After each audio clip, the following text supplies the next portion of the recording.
Today, definitely. Definitely a little chilly. Yes. Well, I'm so excited to be able to talk to you. So Your name is Jamie. Jamie. Yes. Jamie. Yeah. And you're a charter. Yep. So you had the Order of Canada in 1982, and you were a senator from 95 to 97, I understand. Yes, that's right. And how did you get involved in politics? I'd never been involved in politics until I was asked if I would let my name go forward. Wow, so just all of a sudden. A big surprise. A big surprise. And so somebody came and asked you if you wanted to put your name forward for it? Well, what she called now? She was an assistant anyway to Chrétien. Mm-hmm. I mean, Sir Chrétien. She had an appointment secretary, I think. Mm-hmm. No, let me think what her name was. Can't think of her name. Penny. Her husband was in the government too. I can look it up. I just forgot her last name.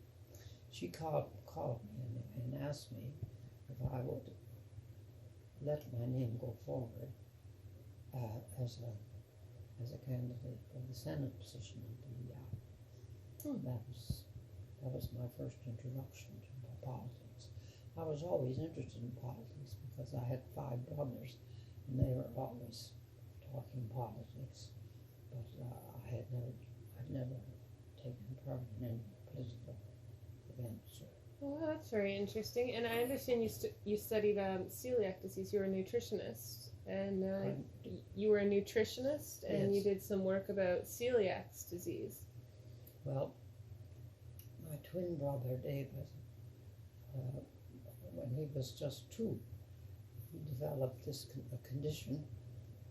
It was a serious gastrointestinal condition, and at that time, I think he was the only person who had celiac on the island. That was in 1924. 1924. It wasn't yesterday. No. But the doctor in Geraldtown, he diagnosed him as celiac. Oh wow. And and my mother, who had worked in Boston before she was married, and she had apparently been reading a column in the Boston Globe written by a doctor, and he was discussing different children's illnesses. She knew she was going to be married when she came home. And anyway, she decided to write to him because the doctor in Charlottetown didn't know very much about it, didn't know anything really about diet. Mm-hmm. And the diet was the only treatment. So anyway, she wrote to this doctor, and he answered, and I have a copy of that letter, and told her that that he would help her in any way he could.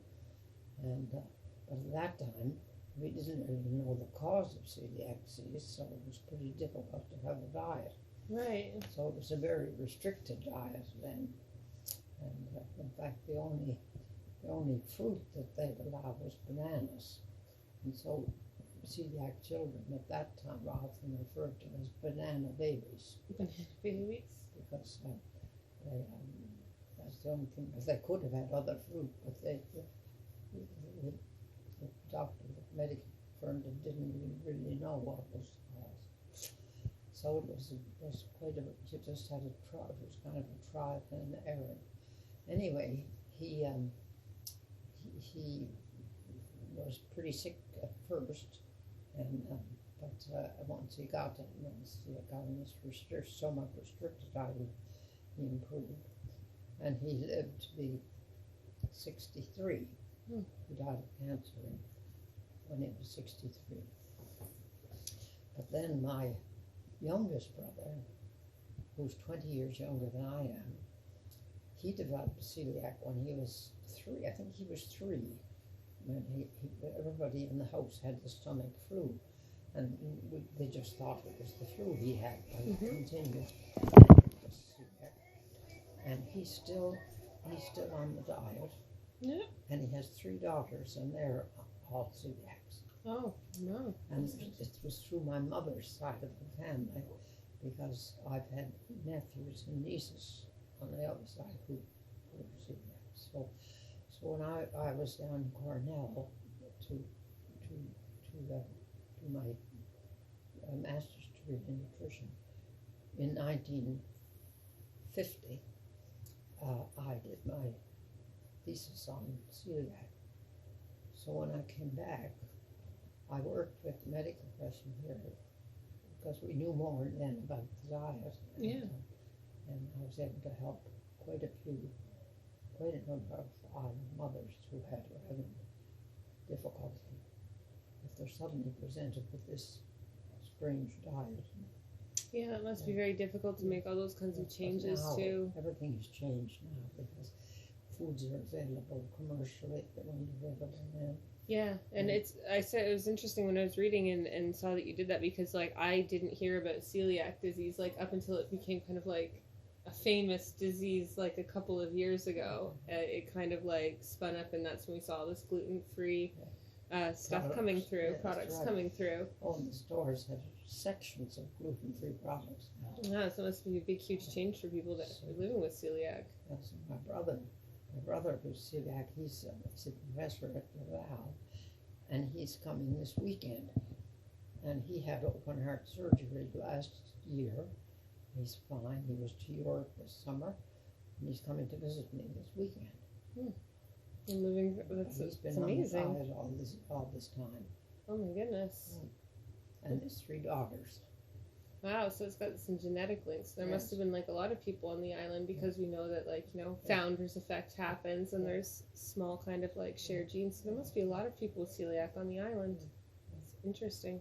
There are, in my opinion, there are quite a few self-diagnosed celiacs, and that's a pity, I think, because they likely are not celiac, they just have another problem. Yeah. And people tend to self-diagnose these days. Yeah, it's very, very dangerous. Yes. You look online and everything tells you you're dying. Yes. It's a terrible way to get information. Yeah.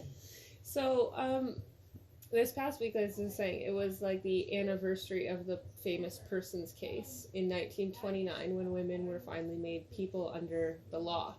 Yes. So I was thinking about it, and based on your birthday, you were about 7 years old when that happened.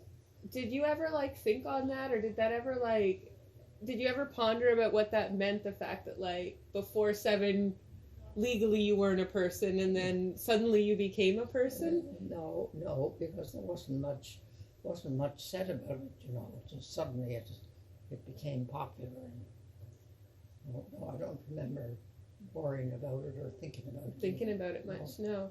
Well, you've seen a lot of changes, obviously, throughout the years with women and women in politics, and now we have things like the Me Too campaign that you hear about, and recently the Dr. Ford Kavanaugh thing. Yes, she was marvelous, I thought. I thought she was marvelous too. I thought it was a shame to see so many people come out and say, we believe her, but we're going to appoint him anyways. I thought it was terrible. I did too.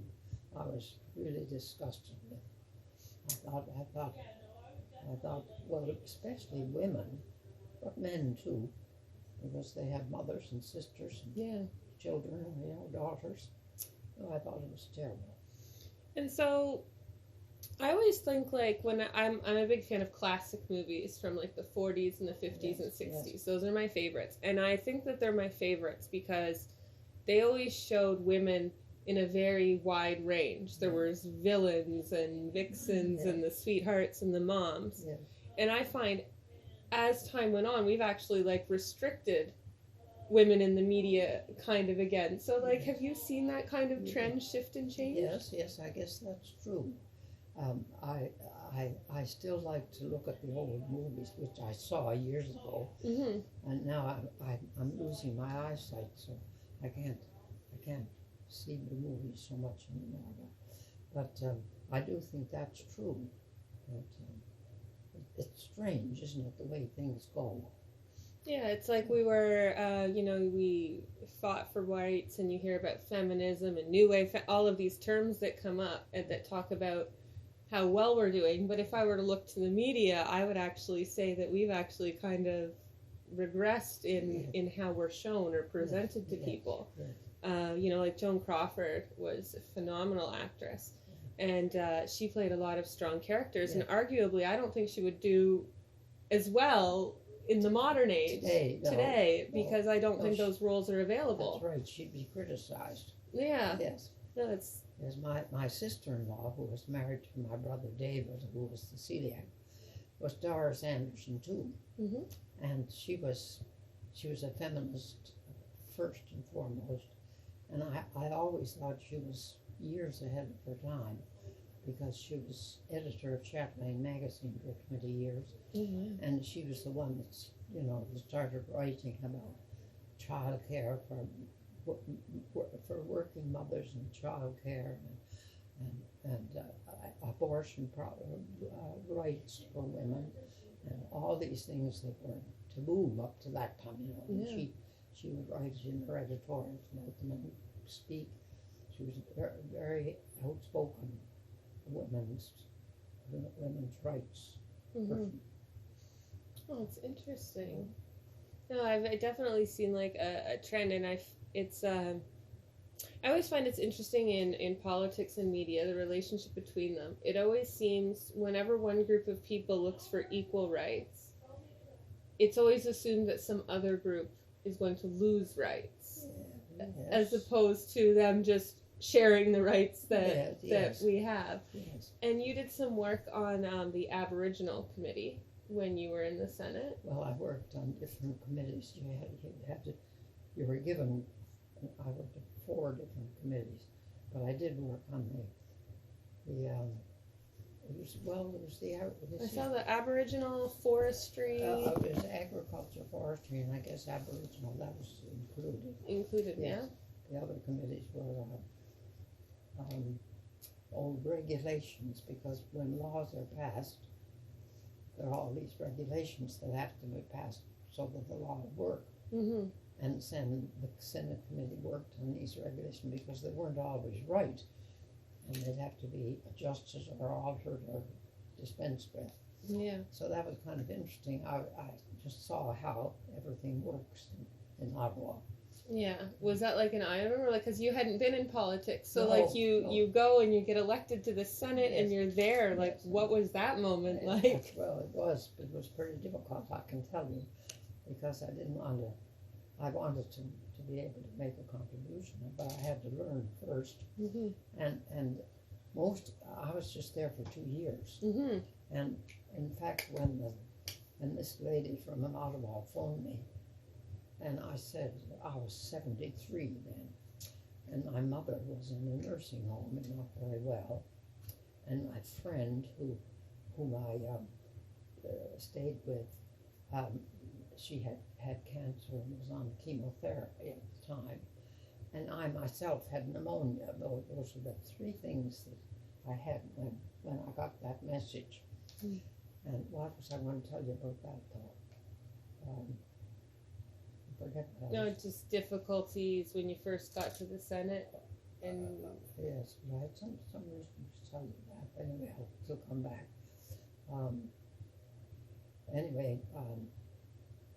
So when I went to the Senate, I was right new.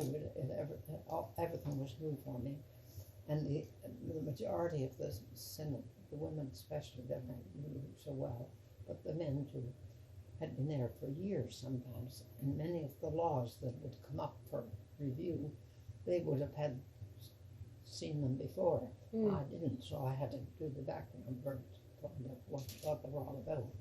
But a lot of the laws that come to the Senate have been. This is just to repeat. They're changing it, and that's good because times change. And they should change them.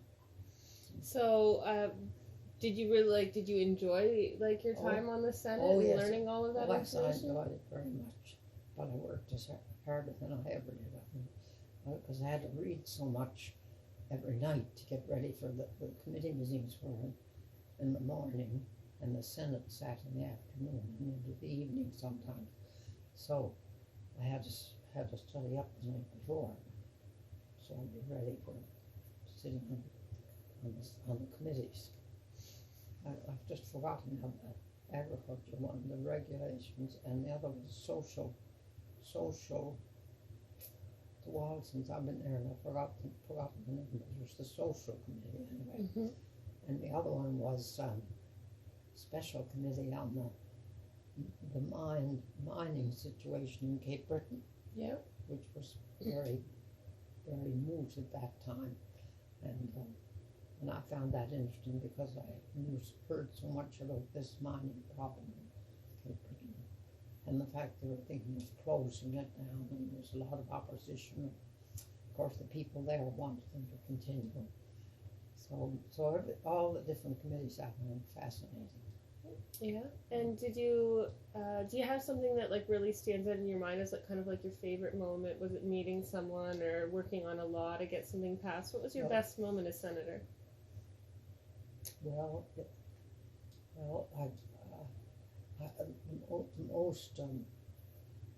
the moment that I think of most perhaps was the first year I was there. I went up in September. I was sworn in September '95. And that was the time of after the Polytechnic tragedy in Montreal. Yeah. And the government was introducing this gun legislation. And the liberals were in power in Ottawa, and the conservatives were very much opposed to this gun legislation. So they had been talking about it before I got there, but from September to December when they had a vote. It was pretty hot, debating. And the night of the vote, it was shortly before Christmas, I think it was around December the 10th or something, and the galleries were crowded with people, relatives and so on from families of that terrible tragedy. So you could just cut the tension in the place. That's the thing I remember the most. Oh yeah, that would. And the vote was very close, but the government won. And then when the Conservatives got in a few number of years later, they canceled that. Yeah, that's kind of one of the frustrating things that you see happen a lot, where one party comes in and enacts laws, and then the next party immediately takes them out. So I think that the Senate is a very interesting position. I think it's a good position, but you hear a lot of talk now of people thinking that they should abolish the Senate because they, I guess, just to save money, I guess, is their biggest thing. But the Senate really does do a lot of fine tuning and a lot of combing over laws that maybe seem very unfair when you hear about the law, but by the time it makes it through the Senate committee, it's been tamed a little. A lot, and been amended. And I think the Senate plays a very important role because in the House of Commons, these laws come up, and sometimes the government in power is able to push them through without much debate. So they've got lots of problems, and so when it comes to the Senate, they have 100 people there who work on weeks on end, and are able to detect these problems, and so it saves the country a lot of work, I'm sure. I think it's very important.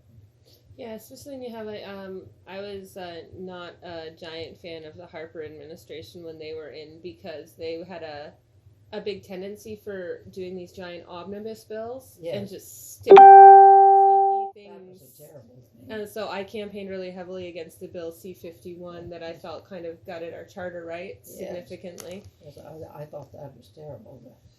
They did, and that meant that a lot of things got through which shouldn't have gotten through.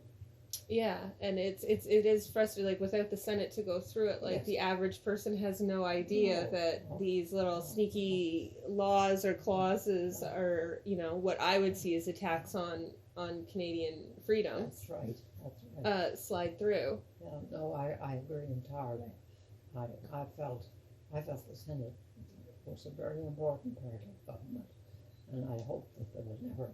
I think the people that were talking about dispensing with the Senate didn't know anything about the work of the Senate. I know that, as I said, I never worked as hard in my life as I did when I was there. So I've heard some people argue that, like, a lot of times the government can be contentious and high debate, not just because it's politically charged with two opposing parties usually, but also because a lot of the people that make it into politics were lawyers. So by nature are argumentative. They're not mediators to settle. They want to kind of win one way or the other. So what do you think if we took the Senate and started including more people like farmers and scientists and teachers as well as politicians, and sought like maybe more diversity of Canadian positions? Well, I think that the present government is trying to do that with these appointing these. I think it's only independent senators that Trudeau has appointed, and I think it's 40-some now. Yeah. So pretty soon they'll have the majority in the Senate, and I think that's good. And I think a lot of these people that have been appointed are splendid people who never would have thought of going to the Senate, but they're since they can vote the way they want to, and they're independent, they go, and I think they're making a real contribution. I think it's just the right thing that the government is doing.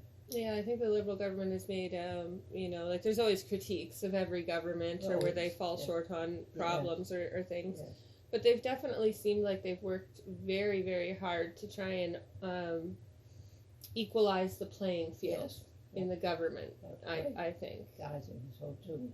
And I feel like Trudeau has like really kept his promise to make a more diverse and inclusive cabinet. Yeah. Now, one thing that a lot of people don't know because they don't remember it because it was such a brief flash was that we did have a female prime minister, Kim Campbell, for a short time. 2 months or 2 months. A lovely lady stepped in. It didn't seem like that was something that she even really wanted to do at the time. She just kind of took over. So do you think that in Canada that we're like more open to the possibility of women becoming prime minister? Like it's not as contentious maybe as America? I think so.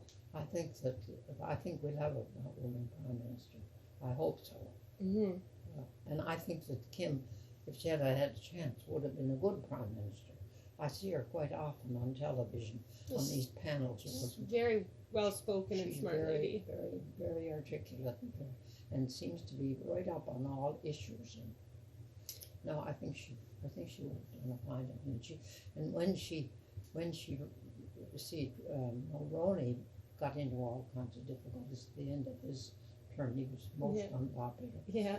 And they lost the previous election, only got 2 seats, and so she had a terrible time, and she didn't get much help from the Conservative Party either. No. So I always thought it was a pity she hadn't been the first prime minister. Like long seating. Yes. She didn't really get any time to affect anything. She just kind of held office. And she'd been Minister of Justice before that and had done well there. I think she's a very smart person. What do you think of Elizabeth May, leader of the Green Party? I like Elizabeth May because I think she's so interesting. She's done so much for environmentalism, and I think she's a terrific hard worker, and I think perhaps the hardest worker member of the Parliament, and when she speaks, and they didn't let her speak in the debate, which I know was terrible. Very unfair. Oh, yes. I think they were afraid of her because she was so smart. Mm-hmm. She'd show them up. Yeah, I kind of think so, honestly. I do. I think Elizabeth May would make a fantastic prime minister. I'd love to see her as prime minister. I really pulled hard for Jack Layton when he was still alive. I think he would have made a splendid prime minister. Oh. Jack Layton. Oh, he was great. He was just a splendid person, so I think that it would have been impossible for him not to be a splendid person in office. It was a shame. Yes, and I think she's a great person. It's had a difficult time. So we tend to kind of in Canada, we have this like habit of voting in the Liberals and then getting frustrated, and then we vote in the Conservatives, and we just do this pattern. And we have all of these other, like in the 2015 election, there were 25 registered political parties in Canada. There were. Yeah, and only 3 got to speak at the leaders' debates. Elizabeth May worked her way in by cleverly, she used the internet, she was tweeting answers to the questions, so they finally included her in one final debate. Yes. But none of these other parties ever, and some of them, like the Bloc Québécois, only had 70 people running that year. Yes. And the Marxist-Leninist Party of Canada had 70 candidates, but was not included or even talked about. So there's kind of this, and when you, I just did a project on this for school, and I Googled how many political parties are there in Canada. And on Google, the first thing that comes up that says that Canada's a 2-party political system. And I was just wondering what you thought about that. Like, there's so many new parties out there, but they're never given any media time or invited to any debates. No, I think it's a pity because everybody has ideas, and just as many variants as the other people, but they perhaps didn't have a chance, and I think it's a pity. I think that people should be heard.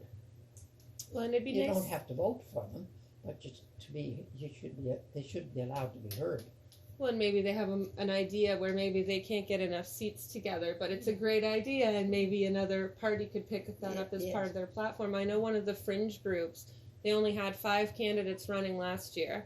They're scheduled to be a party again in 2019, but one of the things they wanted to see is they wanted to see a couple of seats in the Senate that would be for year terms and would be a lottery, essentially, in Canada, where everyday Canadians would, if you're over the age of 18, would be called up. If your name got drawn, you could say, like, yes, I'd like to go forward, or no, you couldn't, just to keep some average kind of everyday people engaged in politics. And that was one of the kind of ideas from one of these tiny little fringe parties. I think the Space Party, they're all into... I had no idea there were that many parties. Yeah. No, that's definitely just something that I heard about. Where you hear all the time about the Liberals, I guess the Conservatives too, but since the Liberals are in power, we hear more now about that they steal ideas from the NDP, have been stealing them for years, and I'm sure that's right. And I'm sure that's true too. But at the same time, I think if something's like a good policy, then shouldn't it be nonpartisan? If it's going to be good for the bulk of Canadians, it would be nice to see. I didn't like the partisan part. That's one thing I didn't like about the Senate, that it was partisan. I didn't like that at all. I thought they should be more interested in what was best for Canada, not for the Conservative Party or the Liberal Party. Yeah. And so how do you think that, we get a lot of criticism of our current Prime Minister because he's our current Prime Minister, and if it was someone else, we'd be criticizing them. So how do you think that he's doing so far? I think he's doing very well under very difficult circumstances. There's so many, there's the Kinder Morgan pipeline business, and the gun control is still a major issue, and the inequity as far as women are concerned. There's all these different really serious problems, and they all seem to be on his plate, and he has to try to work through them somehow. I think he has some good people. I've just been reading in the last issue of Complaints. Did you read the article about Krista Friedman? No. Friedland? It's a great article about her role in the trade negotiations. But it's and the front, her picture's on the front page, and it says there that she's the new superstar in the Liberal government.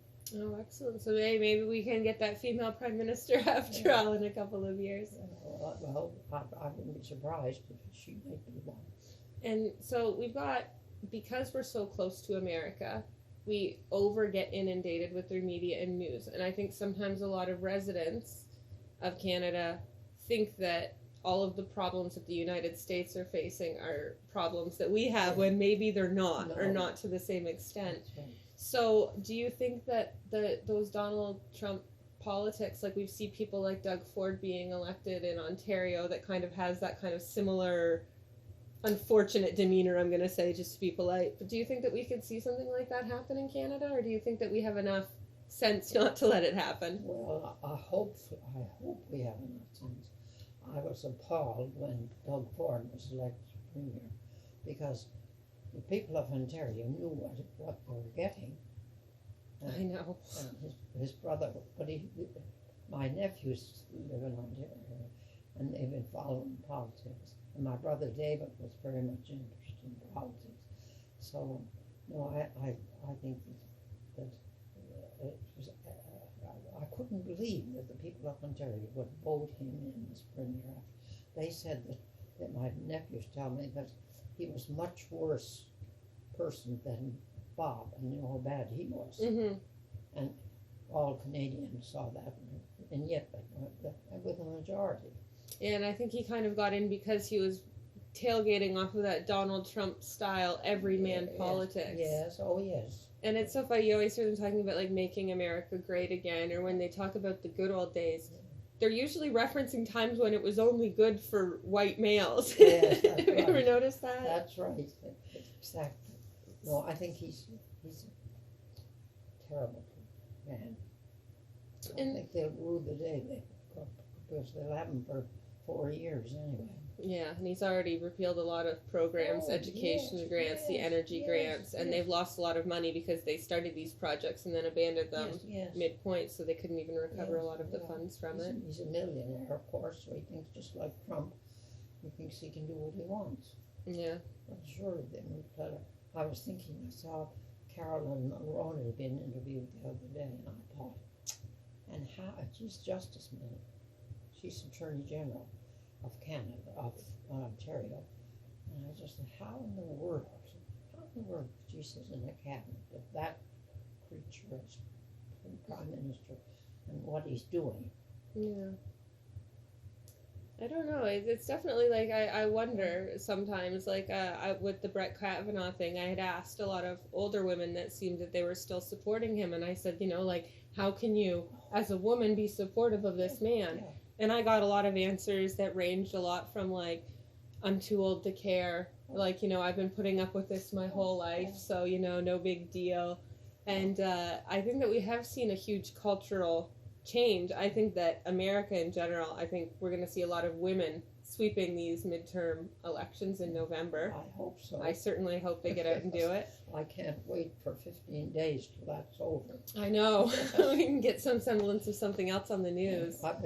I spent a year in, as I mentioned, at Cornell in 1950, and I saw American politics then, and I've been following it ever since. Mm-hmm. And I didn't have very much use for it then, and I have much less use now. They seem increasingly more regressive than what they have been before, and I think that the racial tensions are getting really, really bad again. Oh, terrible. And I mean, in Canada, we have a lot of issues like more with our First Nations, kind of in the same aspect, where they're in prison a lot more. And that's another issue that Trudeau has, which is terrible. I think the Indigenous issue, and I think we all should be terribly ashamed of what's happened to him. But I think that Trudeau is really trying to make a change with them. Yeah, it's pretty difficult. I just spoke with Senator Francis on Friday night. He did a meet and greet, and so he's the first Mi'kmaq to ever become a senator. So it was a great moment for him. And we were talking, and I asked him, you know, because we'd heard an MP in the House of Parliament last week or so use some swear words in regards to the Prime Minister being frustrated about pipeline issues with Natives. So I asked Senator Francis, and he said that, in his opinion, there had never been a government of Canada as a whole that is trying to do so much reparative work with Indigenous people. He's like, it's not perfect, of course, but it takes time. Oh, it takes time. But all these different big problems, they're all big problems, and they can't solve them in a week. or here, but they're all at the same time. So, in spite of that, I think Trudeau is trying to do his best. Yeah, I think so too. He is. And what do you think is, in your opinion, what do you think the biggest issue facing Canada is right now? Like, kind of America, pardon the phrase, kind of a dumpster fire right now. So the world is looking more and more to Canada for leadership. Yes, well, I'm always happy when Trudeau speaks out on human rights worldwide, just generally human rights. But I guess in Canada, the health care, there's a lot of controversy and a lot of problems with the healthcare system, and it's a wonderful system. And you hear in the States that how many million, 40 million or something, don't have any kind of health care at all in that big, wonderful country. Yeah. But I do think that it needs to be more done on the healthcare issue. A few things straightened out. Yeah, it's like, I always find that. I find when if I criticize Canada for something, they'll be like, oh, like we've got it much better here than somewhere else. Of course we do. But if you don't criticize it, it doesn't get better. And I know we could do better. That's right. And that's what we should be striving for, is better. Right. And Canada's just a baby of a country on the world stage. It's probably about like a teenager compared to other countries. I think the healthcare system is pretty wonderful here. I have home care girls come in to help me, and they come every day. Well, they come 3 days a week, and they give me a bath, and they make my bed, and they get breakfast ready, and then they'll ask me if there's other things they want done. Well, I don't ask them to do anything extra. And then the other 4 days I have to wear these pressure stockings, and I can't get them on myself or off, but I can get them off because my niece comes and takes them off at night for me. But they come, and just to put my stockings on, it's a wonderful service. And they're so pleasant, and it means much to my family because they know that somebody's here in the morning first thing to check on me. Yeah. And is that that helps you? Do you find that's enough to help you feel safe and independent in your home? Yes. You feel good with? Yeah. Well, I hope I can stay here. So many people now go to nursing homes. I'm not looking forward to that a bit. You'd rather stay at home if you can. Yes, as long as I can. I'll be able to stay as long as I can see. I can see your face now, but I can't really see your eyes. So I'm fast losing. So it'll come a time, I expect, when I'll have to move. But hopefully not for all. You've lived in the Bay your whole life, haven't you? Pardon? You've lived in the Bay your whole life, I've lived haven't in you? this house. But I worked at the university. First I worked at Prince Wales College, and then at UPEI. But I came home every weekend. So I was born in this house. I'm 96, and I'm still here. Yeah, it's pretty amazing when you think about it. Yeah. But I get my own meals. The other days they're not here, and my sister-in-law sends me my dinner every evening, so I don't have to get dinner ready. I was doing that a couple of years ago, and then I found by 4 o'clock I'd be getting tired, and it was just getting to be a bit of a problem to get dinner ready. Yeah. Being a nutritionist, I knew I had to eat and eat properly. So anyway, I don't have to do that now. So. Oh, that's good. That's wonderful. I really appreciate it. Thank you so much for letting us come and talk with you. I really appreciate it. I thought it would be interesting and exciting to talk to someone that's seen so many changes in Canada. Well, I've certainly seen changes. What's your favorite thing that you've seen that's changed? You've seen so much change over your life, from like information and technology and healthcare. Well, we didn't have when I was a child. We didn't have a telephone, and we had a car. Our first car we got in 1926, so I was 4 years old then. But only my dad drove the car. Mother never drove it, so he was the only one that drove until my brothers got old enough to drive. But so we didn't have a telephone, and we didn't have a radio. Of course, we didn't have television, and we had my father had a what do they call it? There's a word for it. A farm with various things like we had cattle, and we had horses, and we had pigs, and we had sheep and hens, and those were all the animals, and foxes. We had a fox ranch right out in that field out there. From the time I remember. And so then, well, from the time I really remember much, we did have a car, but Dad was the only one that drove it, so, and he was working on the farm, so we didn't get to drive very much, except to church, perhaps into town once a year. There was a big event in the summer. We'd go in to get some things for school and so on, spend the day in there. And then I went to Prince of Wales when I was 16.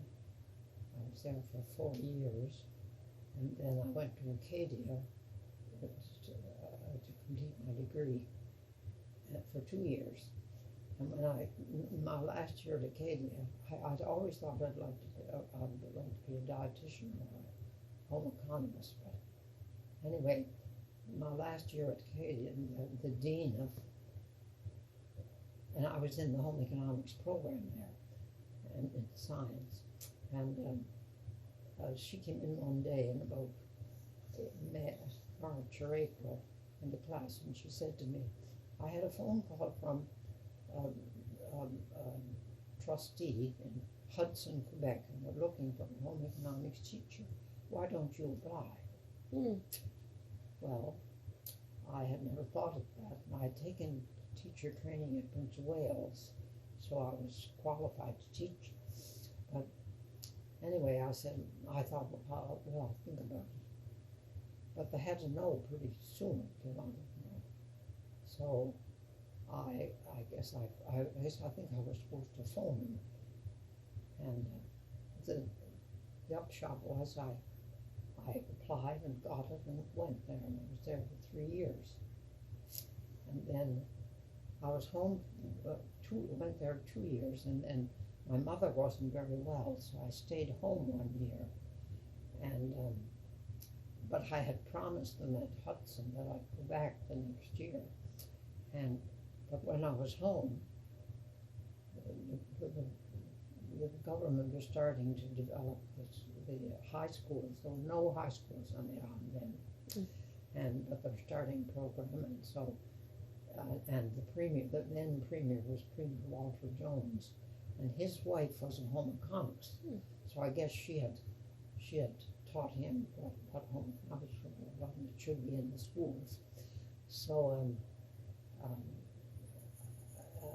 anyway, there was a meeting with the legislature, and people from different districts were to come in and speak to the legislative people about these high schools and what should be in them. So I was here that year, and I went in, and apparently I must have spoken at that meeting, because after the meeting, the premier came to me and he said, now I want you to come back to PEI and be supervisor of home economics. And there was no home economics in the island then, but they were building these schools and they wanted someone in charge. That's how I got that job. So it must have been very sad for you when they cut home economics from all the schools again. Yes, it is. It is. I think it's a backward step. I think it's bad. I don't understand there's a few things in schools that we're not taught that I don't understand. I would like to see the voting age move down to 16 years old so that we could register students to vote when they're high schools and make that a part of their life and know what government is. And they don't teach any personal finances. So people today don't know how to manage their student debt. They don't know how to manage debt with mortgages or even really what compound interest is. And so many people at my age can't cook. No, That's right. Cooking and sewing are not things that I find are very common. When people can find out I sew, they're like, wow, really? I was like, yeah, my grandma would have disinherited me if I didn't learn how to do that. She said, just in case, you never know when you're going to need to do something or sew a button on or whatever. So that's been out quite a while. Yes, well, they have home economics in various schools. My niece she's the vice principal over in Montague High School, and she also teaches home economics there. So they do have one. And they teach finance now, and family living. Pardon me? Family living? Family living, yes. Well, that's good too, because that's another thing that's always really strange is that they'll always talk to you about like how to avoid having children in high school, but they never give you any advice for when you want to have a family or what that would look like. Yeah. Well, it's true though that so many young people now, I think a lot of the problems are that young girls are married and they don't know how to keep house and they don't know how to cook, they don't know how to budget, and they fight over finances, and that's it. Yeah, a lot of that could probably be eliminated with more home economics programs. Yeah. Be good to put that back in. And you do grants and scholarships to the university. You have a scholarship in your name at UPI. Yeah, no, that's my or is that sister-in-law. Is that your sister-in-law that has it there? And she was chancellor at UPI for 5 years, and so after she left, they started this scholarship. Oh wow! Yeah, that's incredible.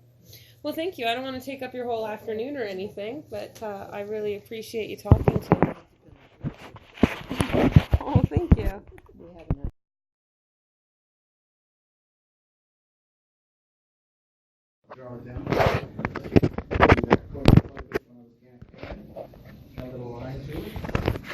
And I grew up just over here at King Square. When you walk through that park coming here, I grew up on the street that runs parallel to 21 King Square. And my mother lived in the same house, and now my brother lives in the house, David.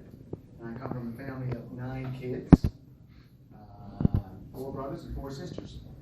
And I know this place quite well because one day we were common college, they always had 2 big, huge lights placed in the front lawns to shine on the building.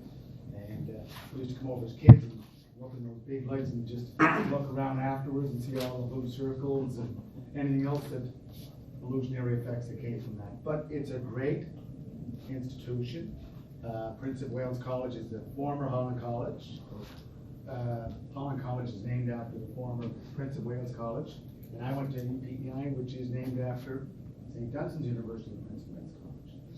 So, getting involved in politics is not new to me because when I was sworn in on December 6th, 100 years earlier, my great-grandfather was leaving the role of mayor of Charlottetown. He was mayor of Charlottetown from 1915 to 1918.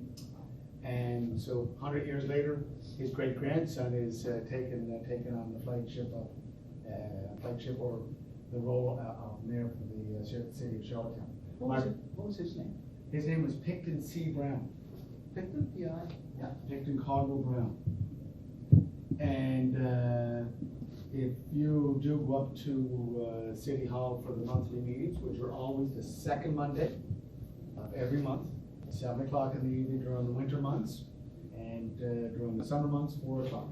But we plan to change that to make it 5 o'clock, straight across, make it more family friendly. The problem with starting at 7 o'clock, by the time you get out there at 9 o'clock, 9:30, your day is shot. So if you have kids at home or a family, it's not a great deal for them and yourself. So I think we're looking at changing it to a 5 o'clock time, right across the whole 12 months. And my brother Richard also sat on the council for 14 years. He was elected in 1983 and stayed until 1983 to 1997. So 14 years. I ran in 2000 for councillor as a councillor, so I was elected in 2000, re-elected in 2003. So I served 2 terms because I believe in term limits. I'm not a person that wants to make a career out of politics. I think politics is public duty, it's a public responsibility. But when people make a job out of it, it becomes a profession. And I don't think that politics should be a profession. It should be everybody, or every person should have an opportunity to participate in politics, whether it's at the local level, provincial level, federal level. And if you look at municipal politics, it basically comes down to responsibility for sidewalks, streets, sports arenas, playground equipment, public works, recreational services, police, and fire. Those are the core services that we supply, of course, the city's responsible for.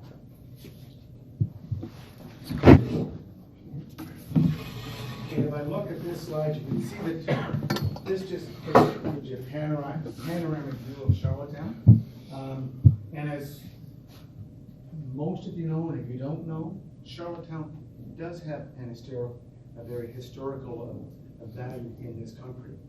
In 1864, it was a Confederation day, and it started off as a maritime union meeting with Sir John A. Macdonald and his crew from central Canada come down and joined the Maritime Union Convention, and from there was another meeting in 1865 in Quebec City, and that was really the meat and potatoes conference, because that's where they sat down and worked out the articles of a new constitution, or the BNA Act, the British North America Act. And then in 1867, as you know, Canada became a country that we know and love and respect, and know is very respectful throughout the world. So I was part of a group when I was elected in 2003, re-elected in 2003. We should try to get Charlottetown the recognition it deserves as birthplace of the Federation. So in 2005, we started a process of working with our federal MPs, both at the legislative and at the appointed level, the Senate, and to get an act to move through the House and then into the Senate and then get royal assent from the Governor General to recognize Charlottetown as the birthplace of the Federation. That process took 12 years. When we first started, Senator Percy Down said, no, Philip, it doesn't go through the Senate, it has to go through the House of Commons, House of Commons to the Senate, and then we're all set. But 2016, Senator Diane Griffin was appointed to the Senate, and she said, you know what, Philip, I want to take this Birthplace of Confederation Act and move it through Parliament. And she did, because in December 17, 2017, Bill S-236, an act to officially recognize Charlottetown as the birthplace of Confederation, passed in the House of Commons during Canada's 150th celebration.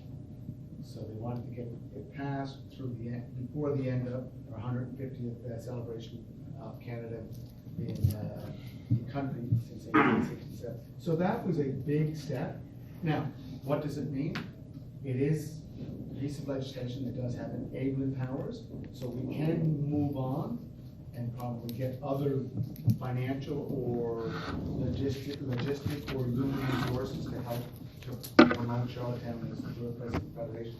But that'll be a work in progress.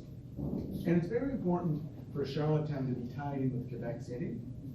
I'll be going to Quebec City this Friday to be the mayor of Quebec to continue this relationship of Charlottetown being the first place where the meeting took place in 1864, followed by the meeting in 1865 in Quebec. It's all about twinning of the cities, and I want to maintain that rapport with Quebec City. Je suis dans une position plus favorable que mes autres collègues parce que je parle français. J'enseigne le français à l'école Prince Street. So being a teacher of French and spending 2 years in Quebec and then 6 months in Côte d'Ivoire, I have an understanding of the language, which helps anyone to communicate or work with someone with another language. It's like today, there are more and more people learning Mandarin because you have 1.3 billion people that live in China that are moving around the world. So their official language, Mandarin, is a good way to do business.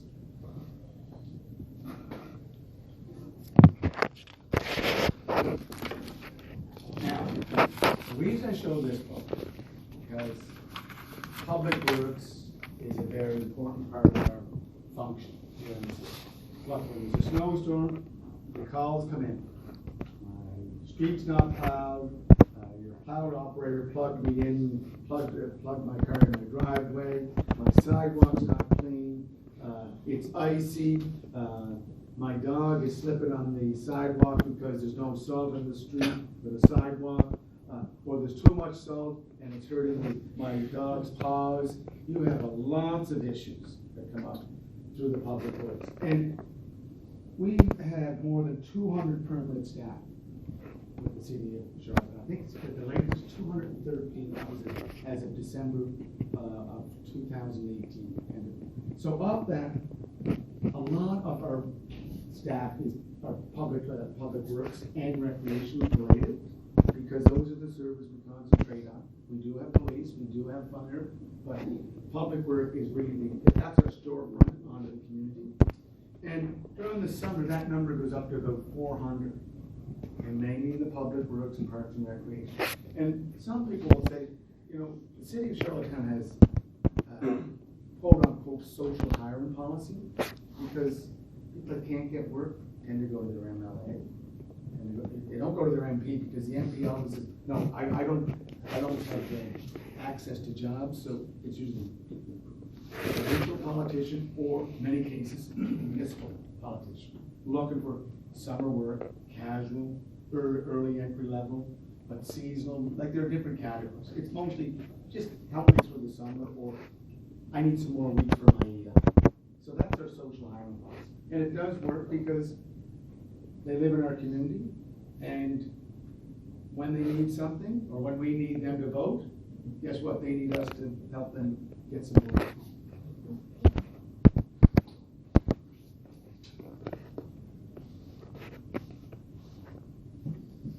Now, one thing I like about Charlottetown is that it's quite diverse. Okay? Before 1995, before the city was amalgamated, Charlottetown was more or less, went out to Belvedere Avenue, which is out by the university. Everything south of Belvedere to the water. And then on the east side, it went as far as Belmont Street, which is just by Joe Gibbs Park, here where the Joe Gibbs Park is. Just beyond that was Parkdale. And to the west, we went right to Victoria Park. To the north, it was West Royalty, East Royalty, Hillsborough Park, Sherwood Parkdale. Those communities were all part of Charlottetown area. But after 1995, we were all amalgamated. So 7 communities became 1 community. And that's what I like about Charlottetown, is that you have a downtown core, you have a Hillsborough Park area in East Royalty. It's on the east side. On the north side, you have Winslow, West Royalty. Well, Winslow's on the north, West Royalty's on the west, of course. But the diversity of our city allows us to, you know, you can have a downtown life, or you can have a suburban life. And we're small enough where we can still interact with each other. When I lived in Edmonton, Edmonton is a very sprawled out city like Calgary. Downtown living, a lot of people didn't know there was what's going on outside of the downtown, because large cities, you really don't, sometimes you don't get out of your environment. A small city like Charlottetown, you can go anywhere and still feel part of the city of Charlottetown. And with the city, we have 10 wards, the electoral wards. Like for this province, we have 27 provincial districts. For the federal government, we have 4 districts. Charlottetown has 10 wards or 10 electoral districts. And the voter numbers are, let's say, equally distributed. We're about 2,200 to 2,400 voters per ward. Provincially, that varies a bit, somewhat, because they're trying to encompass, or when we're looking at provincial district, they're trying to make sure that there's a balance between rural and municipal, rural and urban areas. In the city, it's really just how we distribute the numbers, and we can do it quite easily. So, as I said, wards 1 to 10 distribute rates rate in the city with approximately 22 to 2,300 voters per ward. And we had, as you know, 10 councillors. The mayor runs, his or her name is on the ticket for the whole city. So I, in this last election, had to cover the whole city. And this wasn't my first time running for mayor. This is my third time. I ran in 210, picked up about 35% of the vote, ran again in 214, went up by 1 percentage point, so I went up to 36%. So I was telling voters in the last election, in the fall of 2018, I said, look, if you voted with me the last time, just stay with me, because there were 5 candidates. So when you do political math, all you have to do is make sure you got your percentage of the vote. So I said, if you can stay with me and I pick up 6 to 8 more points, up to 42 or 44%, I can win it. We'll be first across the line. Well, when the results came out, I got 42% of the vote. So I was first across the line. But it was a great election. We talked about issues, we talked about ideas, and that's why I brought my door hanger brochure. It laid out the platform that Philip Brown and myself have put forward to the voters. And I'm glad that it was clearly and simply laid out. When you put too much in a brochure, guess what? You know what most people do? They just throw it away, right? Or I also had a card, and the reason I had a business card, because as a past mayor told me, he said, Philip, with a business card, most people, what they'll do is when they get a card, I'll just use my credit card. No, I have. What they'll do is, and I used it, I probably gave out 10,000 business cards. So I give a person a business card. Most times they would look at it, put it in their pocket. If it was a female, she had a purse, put it in the purse, or put it in the wallet. So it was a great way to stay connected with the voters by just using that tactic of the business card. Instead of giving the brochure, people are not going to put the brochure in their pocket. They're not going to shove it in here. But they'll shove this. They'll put this in their pocket, put it in their pocket in their shirt or in their purse. So it worked out perfectly. Did you have a question? I don't. You said you ran 3 times for mayor. Yeah. The first 2, what years were 2010, and 2014. Municipal elections are every 4 years. When I was first elected in 2001, it was every 3 years. And that only changed in 2007. Yeah. Up until that point, from 1855 until 2007, it was only for 3 years. And I was always an advocate of pushing for 4 years, because 4 years is just the right amount of time to get yourself involved or get your feet on the ground, like I am as mayor right now. Get a feel of the organization, and then start pushing through ideas and issues that you may want to see accomplished in your 4 years as mayor or 4 years as a councillor. For years being councillor, what was Just councillor. That's it. Yeah. It's like if you were elected as an MLA, you're just a member of the Legislative Assembly. But again, MLAs or provincial politics are different than municipal politics because there's a party system. With the municipal system, like in Charlottetown, Montreal has a party system. But in Charlottetown, Halifax, it's all independents. So just think of it. A mayor is elected, City Hall, and then you have 10 councillors. That's like 10 parties that are coming together. There's no party system, so you have 10 individuals coming into one chamber, called the City Council chamber, to work out ideas and work on how we can move the city forward. And as I said, I said to a lot of people, I'm only a leader amongst leaders. My job as mayor is just to lead overall, but each of the councillors are leaders in their own wards. And that's why when people phone me from, let's say, Ward 10, I need something done, I always say, well, phone your councillor first, because that's your first point of contact. That doesn't work, call me back, 902-393-2601.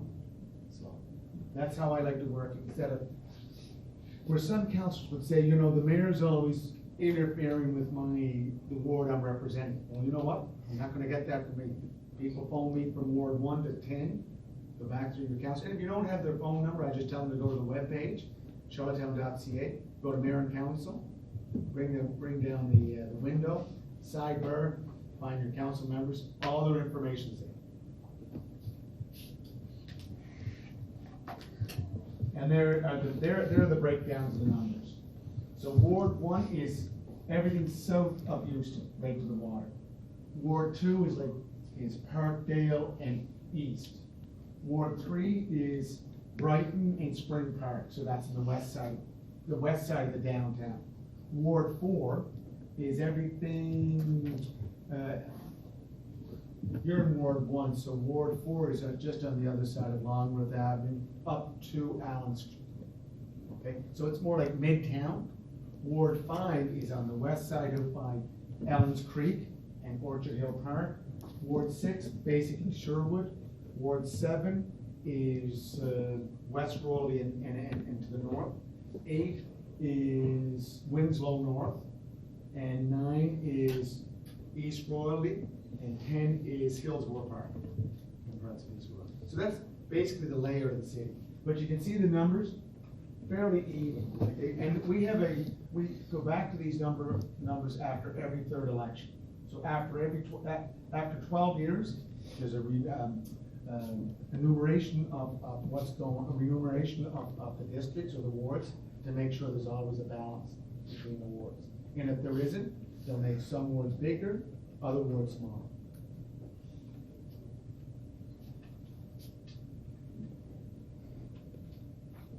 So here's the council.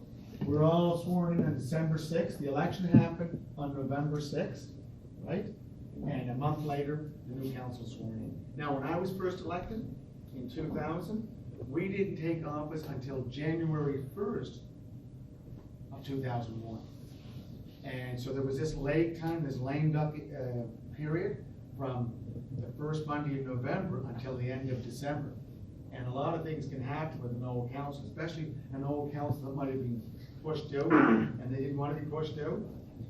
This avoids all that because within a month, the new council is in and you're immediately taking on your responsibilities. Plus, with this new council, we have a new act. And an act of the provincial government, it's the Municipal Government Act. And before that, we were under the Charlottetown Area Municipalities Act. And it gave more powers to the mayor's office. He or she would appoint your chair of finance, your members on the finance committee, your chair, and all of the chair and the city members of each of the standing committees. Under the new Municipal Government Act, now there's a shared responsibility between the mayor and councilors. And it's a much better system because it means that we have to collaborate, we have to cooperate, we have to look for consensus, and we have to be collective in how we look at the whole city. And I think it's a better way to govern. The old system was top down. So the mayor had the responsibility of saying, okay, Wayne's going to be chair of finance, and I'm going to put Joey and Kitty on the committee. But now there's a council advisory committee that appoints the committees, appoints the chairs, brings them back to council to vote on. As mayor, I sit on that council advisory committee as a member, and it's in the act, the Municipal Government Act. The other two members are appointed by council. So there's a vote by council with two other members. But in the end, the council votes on everything. So it's a much more collaborative approach, much more cooperative, consensus-driven, and I think there's a compromise. You can't have everything you want. So this is the council, myself and the 10 councilors. Now there is one area where the mayor still has a role where there's no council involved. He or she has the responsibility to appoint the deputy mayor. No one else can do that except the mayor. So this time I appointed Jason Cole. Jason's right behind me in the photo. Jason is from the West Royal area. The last time we picked a deputy mayor outside of the old Charlottetown was in 1997, almost 20 years ago. And I thought, look, if we're gonna make this city more inclusive, we have to include, make sure that there's representation at the upper level that reflects the whole city. In the past, it was always someone from either Ward 1, Ward 2, Ward 3, Ward 4, your downtown wards. He's from Ward 8, so he's from the outskirts. And he's young, his wife's a nurse, they have one child, he's very busy, he works with Mel's Mark, Dan McIsaac. So he's got a business background, an IT background, and his father worked for years as director of public services for the city and was former administrator for the town of Sherwood. So there's a connection there with the Codys and the city. And as I said, we have diverse opinions. We look at issues differently. That's great, But you know what? Of the last council, 8 returned to the new council. Only 2 new councilors were elected, and those 2 new councilors, Julie McCabe and Alana Yacom, 2 women. So of a 10-member council, only 20% are women. Question? Yeah.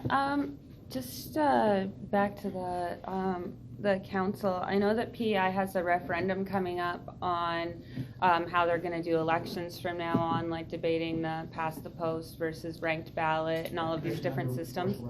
Yeah, and we would expect if that changes to see that kind of trickle down to the municipal government and on. So do you have any thoughts on that? So you know what? If you go to Cornwall, they have councils at large. So that means when you vote, okay, you get a list of voters, or a list of candidates. You vote your candidates by preference, right? And the 6 candidates that have the most votes win. Mm-hmm. How do you do mixed proportional representation in this system? We don't have a party system. Like there's no Green Party in City Council, there's no Liberal Party. We're all independents. So the other way to do it is to do council at large. And that would eliminate all the wards, and then all your councillors would represent the whole city.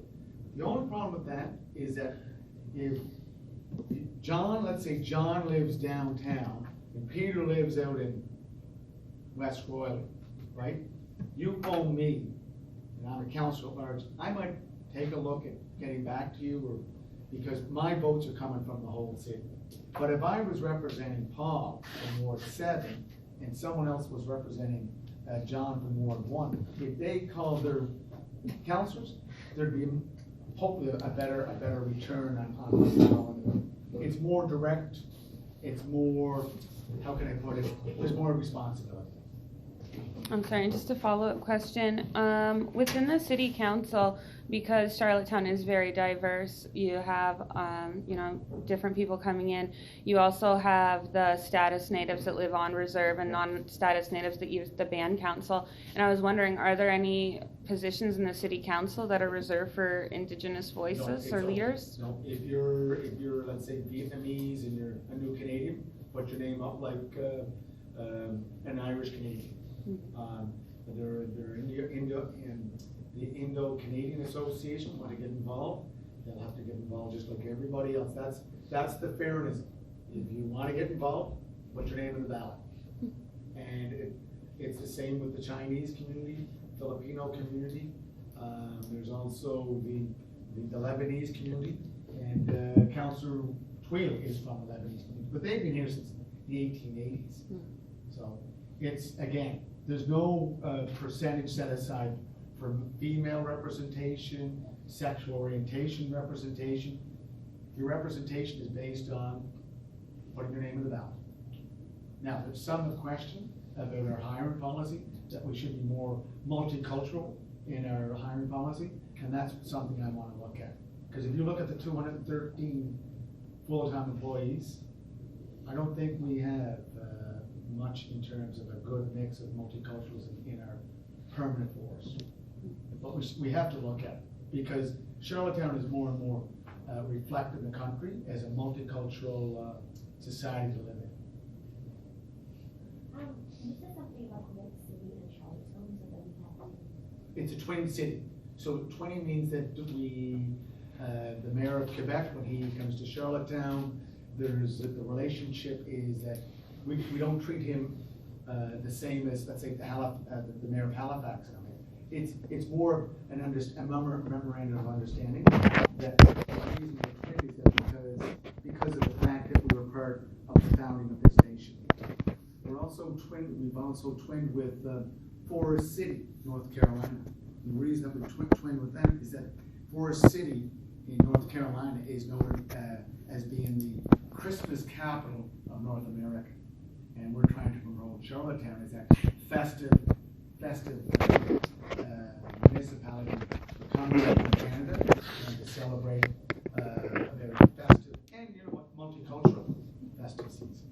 I think we're a little different than North Carolina. North Carolina it's a very Southern Baptist driven. Like Christianity is very strong in the Carolinas, whereas Canada, we're becoming more of a multicultural state when it comes to language, religious background or religious beliefs, dress, and customs that are related to or connected to our cultural background. Okay, when you say founding of this nation, can you elaborate a little bit? The founding, Canada became a nation in 1867. The building blocks toward 1867. The first meeting was here in Charlottetown in 1864, where the maritime unionists or the maritime leaders got together. Central Canadian leaders came down and joined the discussion. That discussion went to Quebec City in October, like it was shortly right after. And then they came to an agreement in 1865 to say, here are the articles of the Constitution for a new country that we want to call Canada. That's what it is. It's like Philadelphia is the founded city of the United States of America, right? Because 1776, that's where the fathers or the founders of the Constitution got together and signed a constitutional agreement to create the United States of America. Now, you mentioned expanding on multiculturalism, but how satisfied are you with both Charlottetown and PEI in its current state, and what would you like to see happen in the coming years? I think the province is doing a much better job than municipalities in incorporating multiculturalism into our hiring policy, for example. I think we have to do more than just go to their New Year's celebrations or have these multicultural get-togethers up at City Hall. I think we have to try to incorporate how their interests of community will grow here in Charlottetown. That's an issue. As a teacher at Prince Street School, it's a very multicultural school because we have students from China, students from Vietnam, Burundi, students from Myanmar, students from Colombia. And if the interest or community interest is not here, like there's a critical mass, doesn't have to be huge, so that they can connect with each other. Like the Lebanese community, they have a good community of interest on PEI, but they've developed that since the 1880s. We have to try to encourage our other ethnic groups to develop and build on that community of interest to stay here in Charlottetown. Like when I was at the Vietnamese New Year's Eve or New Year's celebration Saturday night, there are now 700 Vietnamese people living on PEI. Most of them are living in Charlottetown. But I think Wayne remembers or recalls back in 1980 when Trudeau was the Prime Minister, and he opened Canada's doors to Vietnamese refugees that were trying to escape to get away from the Chinese repression of South Vietnamese. And Canada accepted 25,000 plus Vietnamese. And when they arrived here, we referred to them as boat people because when they were trying to escape South Vietnam, they were using boats to cross my geography right now, escaping what sea they would have crossed, but they became known as boat people. Well, those boat people today are now a strong community throughout Canada. And as I said to them on Saturday night, we want you to stay here, develop your business interests, develop your, grow families here, go to our schools, buy, shop at our stores, stay here in Charlottetown. And I think we have to do that for a lot of our other multi-ethnic groups. because Canada can't survive in just our old traditional birth rate. We need to bring in people to increase our population. What else do you want to see out of PEI in your tenure as mayor, just in like a general scheme? What else? Work with the province? Yeah, like what else would you like to see? There is a corporation, it's called the Charlottetown Area Development Corporation. It was a corporation that was set up back in 1974. The purpose of that corporation was to develop Charlottetown area as an economic development area, and it did a great job. But this government, under Wade Lachlan, disbanded the Charlottetown Area Development Corporation, and I want the government of Prince Edward Island to reinstate CADC or an economic development corporation. That's what I want.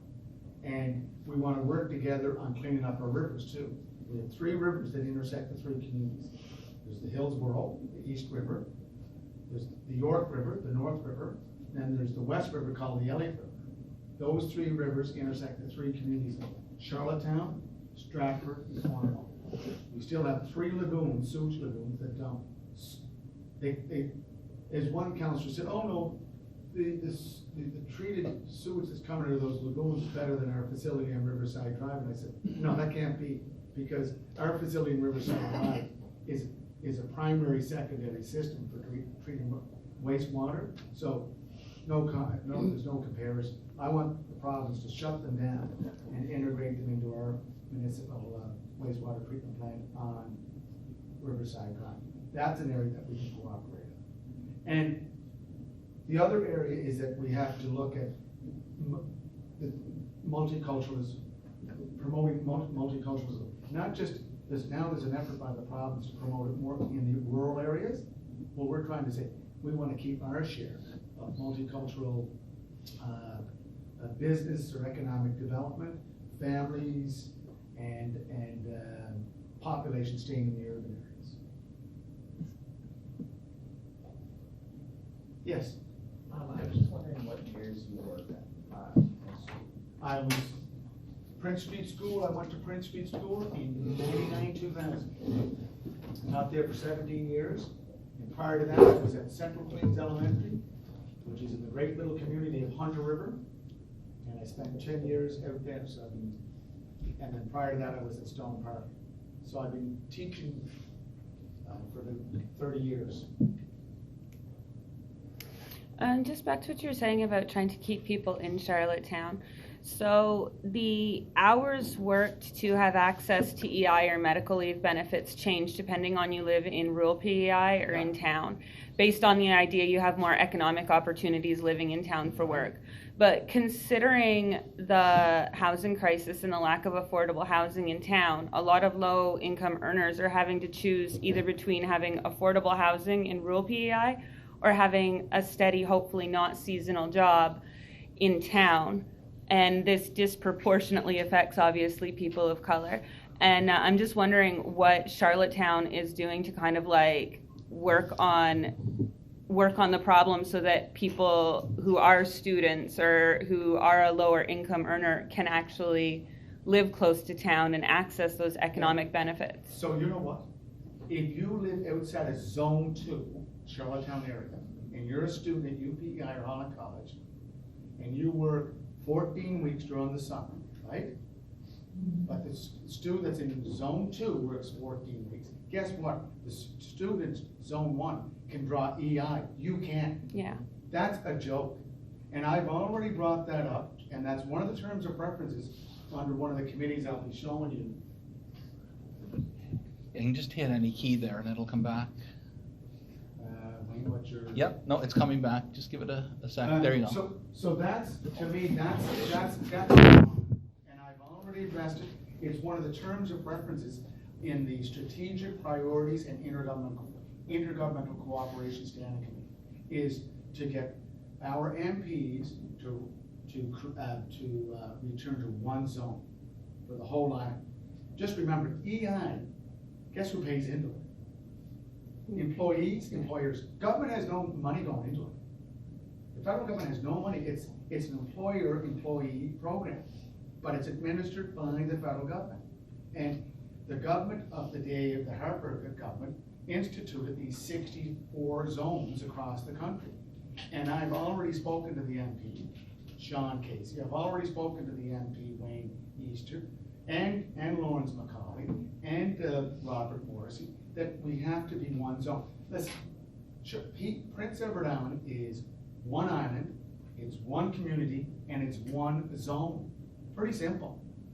And it's a discriminatory legislative act that is really not good for workers wherever you live. Just as I said to one of the advocates, working really hard on this issue, Carl Phillips, I said, Carl, let's try to get the numbers pre-zone 1, zone 2, and the current situation. Let's see how much the numbers change in terms of savings for the federal government.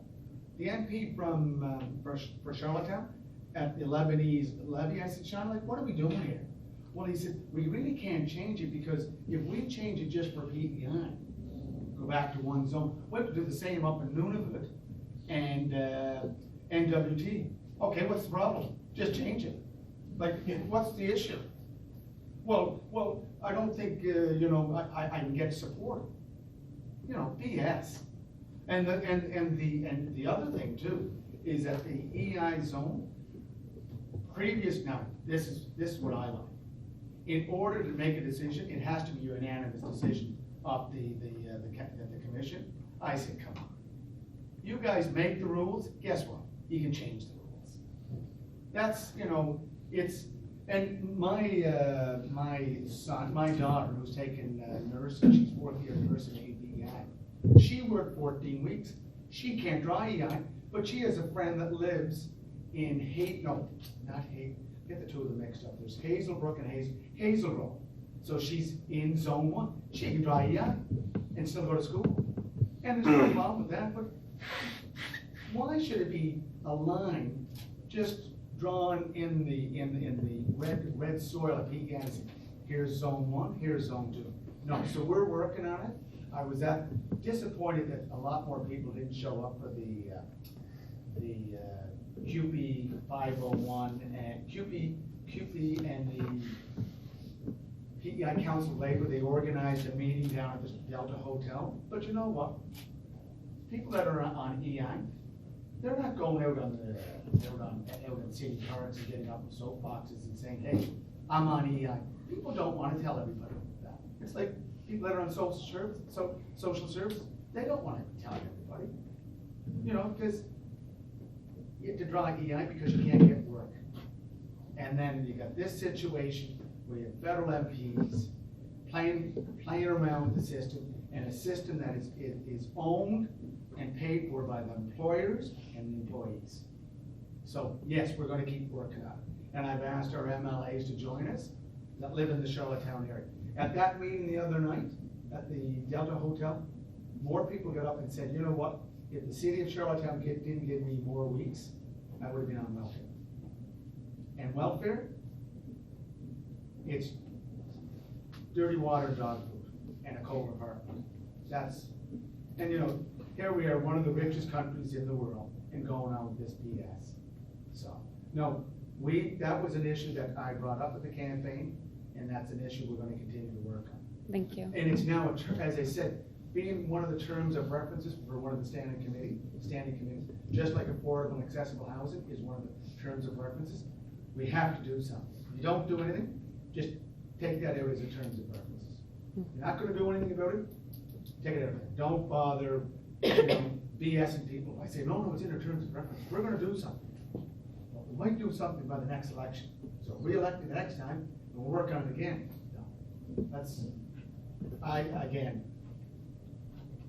for Robert Morrissey, the junior member, the junior MP, holding up 3 senior members, Macaulay, Easter, and Casey, that they can't do anything. That's you know what? That's smoke and mirrors to me. So you're talking about cleaning up a couple of lakes in the city. Is there Clean up what? the lake? No, rivers. There are 3 rivers. Yeah, sorry. Did you have any other plans environmental wise for the island to improve anything? Well, I, as under the new Municipal Government Act, all the standing committees, I get a vote every committee. So I'm involved with the Environment Sustainability Committee, and we're working on using more smart cities technology.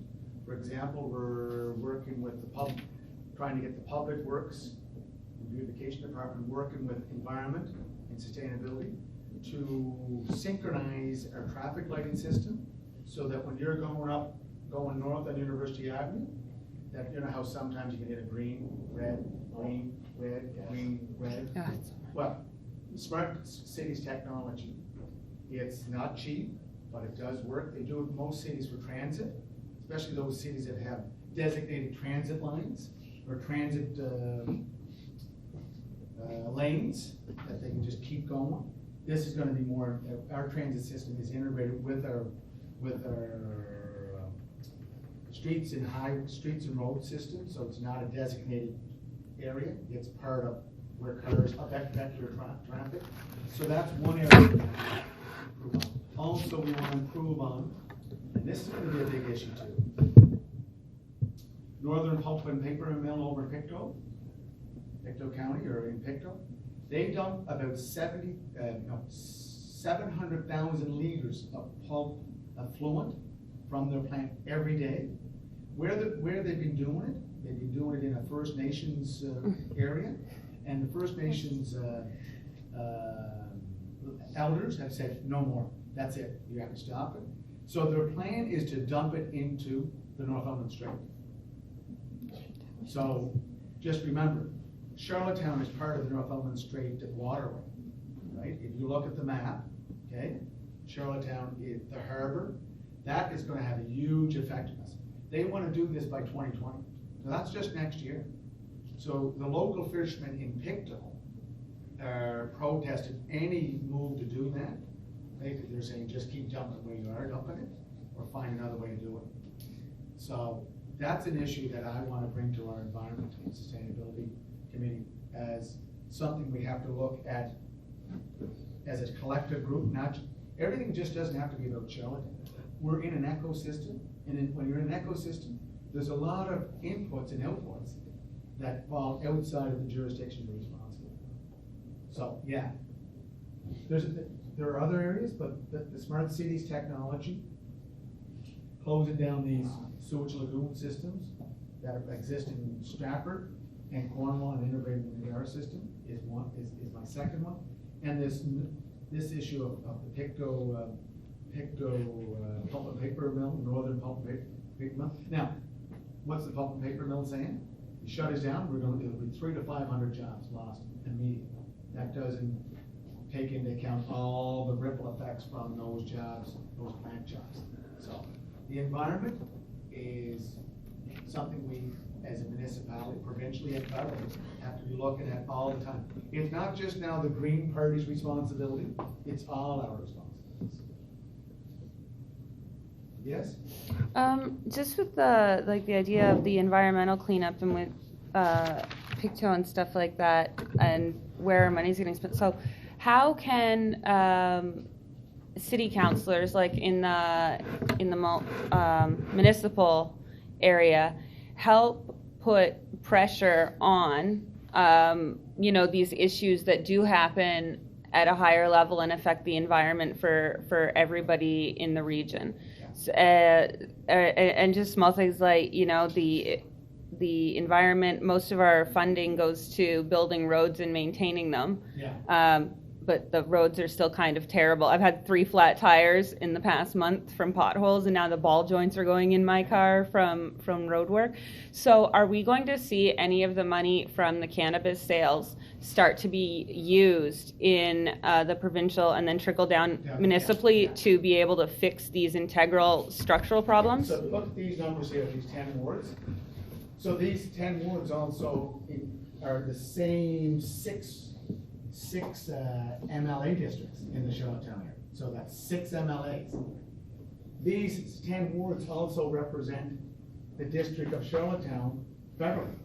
So Sean Casey, the Richard Browns, the Robert Mitchells, the Buck Watsons, they have the same voters. So we're all, if we can't get something done because of no cooperation or lack of cooperation from our political partners, then the voters will come back and say, you need to make more efforts. But how do they know what allows the voters to do that? It's the knowledge or the information that we give them.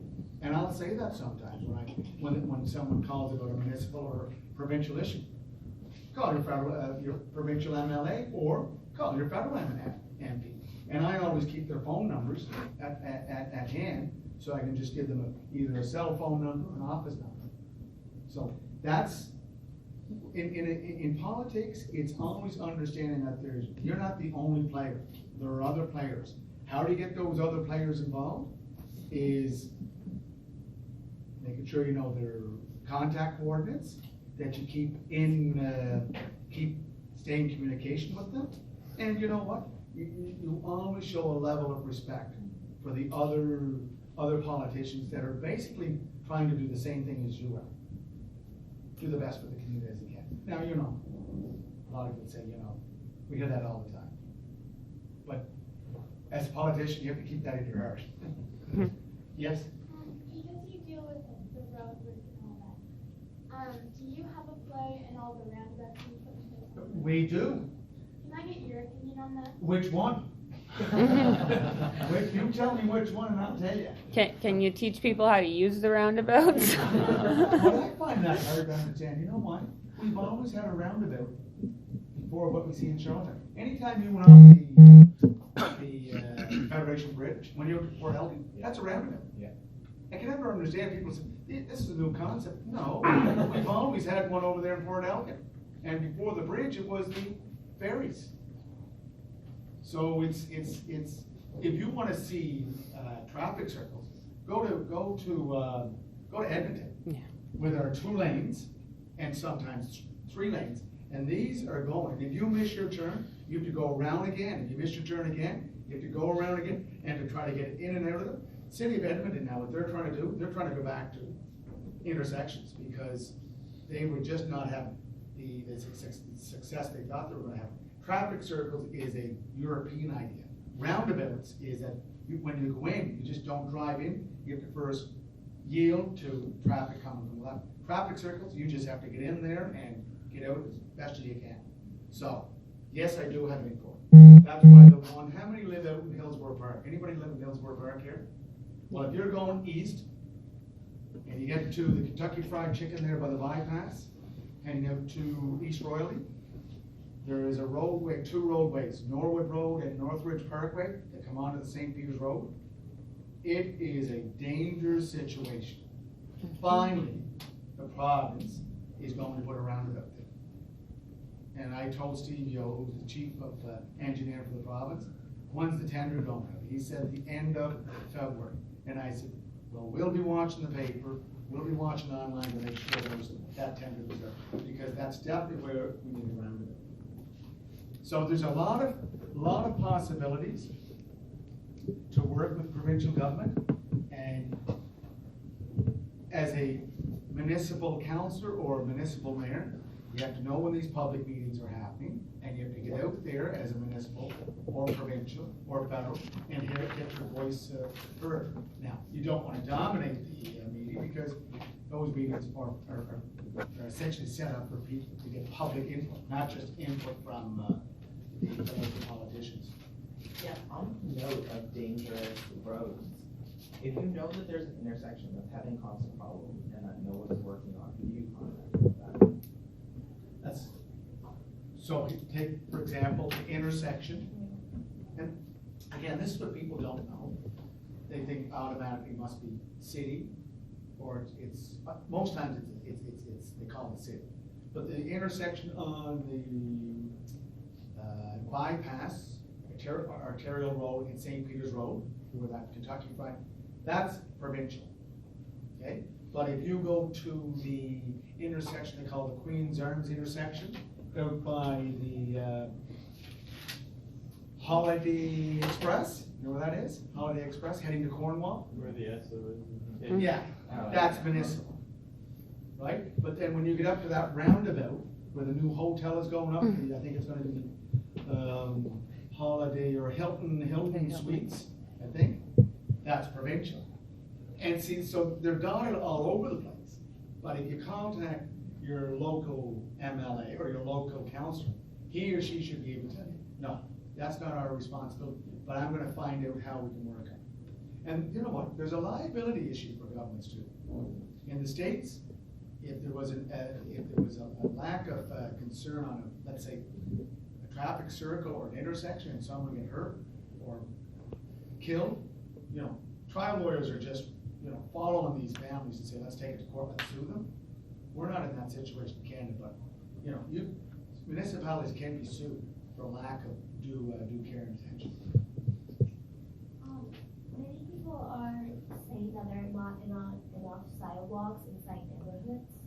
I would really like your opinion on that. Also on light posts. Lights? Like are lighting. The post lights. Yeah. They're not enough like in Mountain Road going up the hill. No. And some bus drivers literally say I can't see. Yeah. And that's a problem. Yeah. So for me, lighting, public street lighting is a safety and a security issue. Lighting should be very accessible. Like, for example, if you go down Great George Street on a Friday night, down to the ATC, we have those old-fashioned lamps. They're great lamps, but the lighting is terrible. So what we're doing, I brought it up in the Public Works Committee, and I said, look, guys, let's start using these LED lights for those streets that are pretty, you know, they're dark. So what we're doing is they're halogen lights, or no, sodium-based lights. So as they burn out, we're going to be replacing them with new LED lights. But some of these LED lights, the candle power is so high that in some neighborhoods, residents have said, you have to dim it down because there's so much light coming into my front living room or if my bedroom's on the front. So it's a balance act. Yes, public lighting is a concern and it will be addressed. And what about the sidewalks? Sidewalks? Inside neighborhoods. Because when you go downtown, obviously there's sidewalks. Yeah. But inside, like neighborhoods when they're walking, passing by schools, or So let's take, for example, McCrae Drive. McCrae Drive is just on the east end of the city, East Royal. And there are lots of families moving into that area, and more families will be moving into there. But if a family wants to go on a walk, okay, they have to walk on the road, okay? And what I'm saying, and now, so residents are suggesting, let's put down an asphalt pathway. Instead of using concrete, use asphalt, which is just as good, right? In order to do that, we have to fill in the ditch. So there's a lot of expense too, and that's gonna happen. But again, different parts of the city, should there be 2 sidewalks, one on each side, or should there be 1? That's always a discussion. And for me, it should be on both sides. People want sidewalks in their neighborhood, put them on both sides, and if we don't put them in, then just tell us why. And you can say, well, why don't you just be a leader and just do it anyways? Well, there's some areas that don't like sidewalks because they enjoy in terms of people walking in front of their house. If there's no sidewalk, they think it reduces pedestrian traffic. I don't think it does. People want to walk, they'll walk. Yeah. So to me, it's not a big issue. And for you as a student, as a potential voter, it is. So where you live, you bring it up to your counselor and say, look, there should be a side. And that's how we base it, really. Because if we started putting sidewalks in everywhere around the city, there would be a tremendous cost, which I'm not objecting to. It's just, do you always use concrete? Not necessarily. Now you can use asphalt pathways. And they make it easier for cleaning in the wintertime. Plus, in terms of, with concrete, they're built in blocks, right? And when there's winter frost, they move, especially if there's water under them. Asphalt pathways, you can just, if there's no weight on them, they'll work perfectly and last just as long as concrete sidewalks, because you're always repairing concrete sidewalks. Yes, sir. I think he was first. Okay. Yeah, actually, just on the sidewalk issue, I was wondering, I know there's been a huge issue over the past couple of years of a lot of like wheelchair residents and stuff not being able to access most of our sidewalks because they're not large enough. Is there anything being done about that? That what I'm suggesting is why continue to work with these concrete sidewalks that move with the winter and the spring, look more asphalt pathways. Now, are you gonna do that in the downtown? No, there's already a wide range of sidewalks throughout the old city. You're not gonna change that. Some neighborhoods still have the old, I call them the 1800, early 1900 sidewalks that are probably 3 feet wide. A normal width of a sidewalk, a standard, should be 1.2 meters, almost 5 feet wide. But, you know, that's, or no, wait, 1.2 meters would be 4, let me, just let me think. I don't even know the question and I can't answer. It should be. Question was asked to me, so I'm trying to answer. 1.2 is about 4 feet, that's the standard. It's a little wide, it could be a little wider too. So yes, it's an issue, especially people in wheelchairs. And I know Paul Hennessy, a friend of mine that was paralyzed because he dove into an area that he didn't know there were rocks, broke his neck, and he tells me all the time, I have to go on the street, and that's not safe either. We're always working on it, and I don't think we'll ever stop working on that issue of correcting, modifying, reconstructing, or building new sidewalks. It's just concrete. The problem with it is that it always is. It wreaks havoc on whether it's new construction or reconstructed sidewalks. Winter and spring just is a killer on that type of infrastructure. Yes? I'm sorry, just back to the idea of disabilities on the island and accessibility and things like that.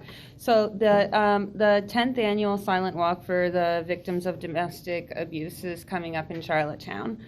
And we know from recent data that about 2,500 children on PEI were the victims of violent crimes. And of those, 30% reported sexual or physical abuse, which is 4,500 kids on the island. And 900 of those were victimized between 7 and 21 times. And that leads to a 1,200% increase in suicide, a shortened life expectancy of up to 20 years. And there's been over 12,000 studies on childhood trauma and it relating to increased costs of health care as well as social issues like homelessness and things like that. So a lot of cities, especially in the United States, like Washington and Philadelphia, are adopting like trauma-based policies for their cities to inform caregivers, teachers, and primary caregivers how to identify these kinds of trauma to work on it. And I was just wondering what the city of Charlottetown is doing to help young children who have been victimized so that they don't become these long-term burdens on the taxpayers and the healthcare system on the island. The city has a task force, the Purple Ribbon Task Force, and it's made up of provincial, like-minded social action organizations involved with this task force. Jane Ledwell from the Status of Women is involved in this group. And we had a meeting just a couple of weeks ago, and the meeting was focused on their terms of reference, that we now are under this new Municipal Government Act, that they have to look at more broader representation. They come back to and said, Mayor and Council, our task force is not like a standing committee. We are not, how did she put it? We're not a public type of committee. Our issues are, we gather information and then we filter it out to our provincial and federal counterparts. So that task force has been very involved in creating policies with our Human Resources Department to to view family violence, whether it's in the home or in the neighborhood. Their stance now is, if you see it, call it in. That's paraphrased. Like, a lot of times neighbors will notice that there's something not working well in their apartment next door or some in the neighborhood. What they're pushing now is that if you see it, report it. That's what it is. So this task force has been working with the city since 2003, and I think we are strong advocates of pushing that. So it meets on a ad hoc basis. It doesn't have a regular monthly meeting. They've done some work with the city, especially through our Human Resources Department, and we'll continue to do that. But again, it's networking with the other levels of government. I brought up that case of the Clo gentleman that, remember, beat his wife so bad and then buried her with his the wood that he chopped up. And that's where the Maoris found her. Like, that was only last few years. This task force came about because of Lisa Holmes. She was murdered by her husband with an axe, and that was where we started the whole issue of family violence. It has to be a municipal, but working with our provincial and federal counterparts, and the organizations that work with that issue. It's an issue, you know what, it's the same in the school as if you, as a teacher, I have a responsibility that if I see it, I have to report it. And sometimes you step across a line and say to yourself, should have done that, but as it plays itself out, and I shouldn't say plays, as it works itself through the system, it's something I believe we all have to do. So remember, if you see it, report it. Yes, sir. With the provincial election coming up, I was wondering, like, how satisfied were you with the current government? If a new party is re-elected, is there something that you better like to align with your interests? Well, I was at the Premier's message for the Rotary Club last week, and had at everyone's desk, or everyone's table, the mighty island, talked about housing, talked about jobs, climate leaders, money for students, and then he emphasized it by putting graphs on the back. Oh yeah, I kept it because I said, wow, they're really doing a sell job here. I thought it was just a message that they wanted to give us. Yes, we will be, what this government has done with the city, we do have a better relationship with the provincial government. I'd like to have a better relationship with our federal MPs, especially when it comes to EI zone or zones. And I think that when it comes to the provincial election, my brother is the Minister of Environment and Municipal Affairs, so I will not be getting involved. Jordan Brown is the MLA and the Minister of Education for the district I live in, and I was helped out with his last election. As a municipal mayor, I'm not going to be getting involved. I'll be watching from the sidelines. But I think, you know, when you listen to the platforms from the Green Party, the NDP, the PCs and the Liberals, we're just going to always look for the best deal for the city. And that's how we want to move forward. I'd love to get involved because I like politics, I love politics, but you have to be careful where you place your stake, or where you make your voice heard. Yes? So obviously we're having a housing crisis. Oh, we are? I would just like, if you could elaborate on that, and what are you planning to do? I'll tell you what I plan to do. Holland College is doing their part. Holland College built that new student residence, didn't they? How many stay in that student residence over there on Cumberland Street? You do. Do you mind me asking, what are you paying a month? I thought that was on, I'm sorry. Are you on scholarship? Yeah. Yeah, okay. So you go to UPEI, right? And I think there are 4,700 students at UPEI, that's full-time and part-time. The last time they built a student residence, 2005. It's the Bill and Denise Andrew student residence. So 2005.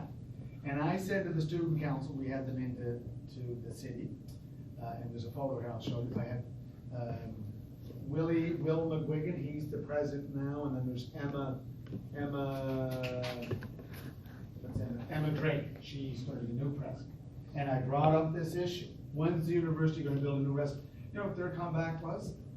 Well, student residence is not affordable for everybody. Well, I said, yeah, but those foreign students are coming in here.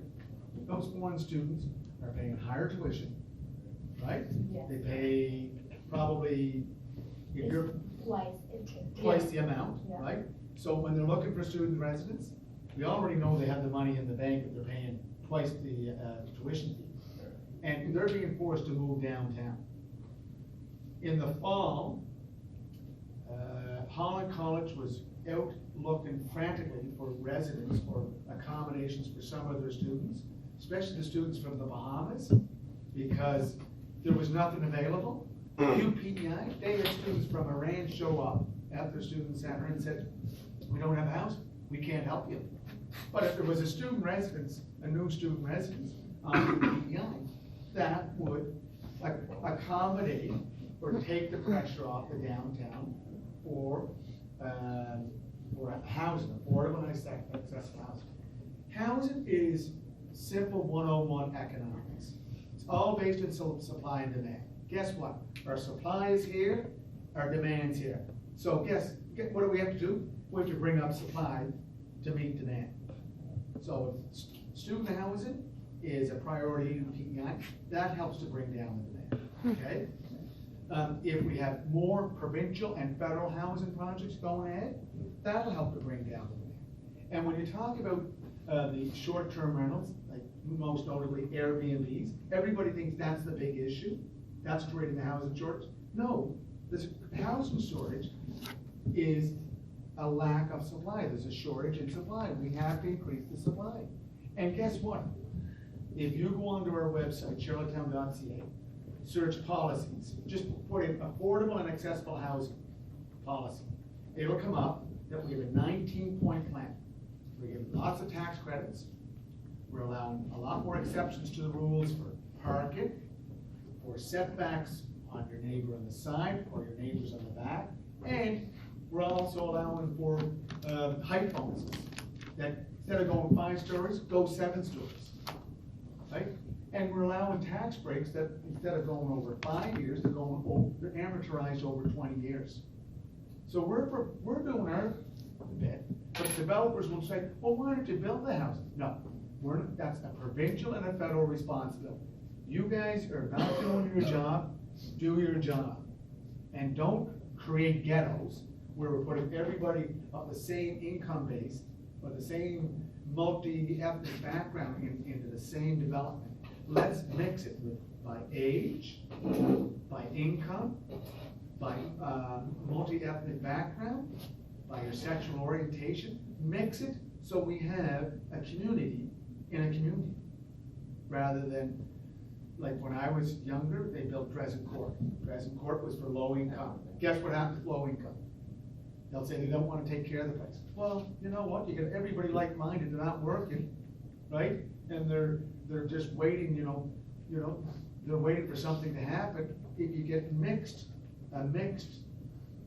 population in there, that allows for a community to develop as a community within it. Prince Street School, fine example. Prince Street School is a mix of ages.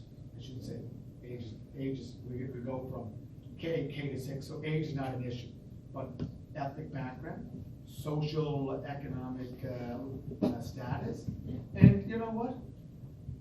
The community works.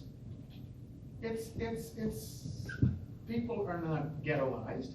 People enjoy going to a school like Prince Street or St. Jean's because it's got a mixed population. If you just have, let's say, all whites in one school and all colored people in another school, does that work? No, it doesn't work. It has to be a mixture of and that's why when in the interracial schooling that started back in the 60s was to bring people of different ethnic backgrounds together. Well, it's the same for socioeconomic classes, same for age, same for your ethnic background. Everything should be part of that mix, not one income, not one multi-ethnic background, not one age group. It should be mixed, and it's the supply. Provincial government, federal government, start putting more money into it and start building, instead of putting the money towards developers so that they can build it and then rent it back to the government. What about Islanders looking for But- housing and can't find it? Well, see, the provincial government, if you look there on their data sheet, they're providing housing by renting out rooms in hotels and motels. So is that a long-term solution? No. No. No, it's a stopgap. It's a stopgap until the election's over. So what's going on? What's gonna happen? Well, the city, we continue to, one of the terms of reference is for strategic priorities and intergovernmental cooperation committee, standing committee, is to push for more affordable and accessible housing through the other levels of government. And not just other levels of government. NGOs can help them, non-governmental organizations. For example, there's the Parkdale Sherwood Lions Club. They have a seniors facility out off Laurie Drive. They want to expand to add 24 more units. Just remember, the housing crisis is not just a young person's or homelessness problem, or a homeless person's problem. Seniors are in the same issue, seniors are facing the same issue and the same problems, where they're paying their rent and sacrificing food for their medication.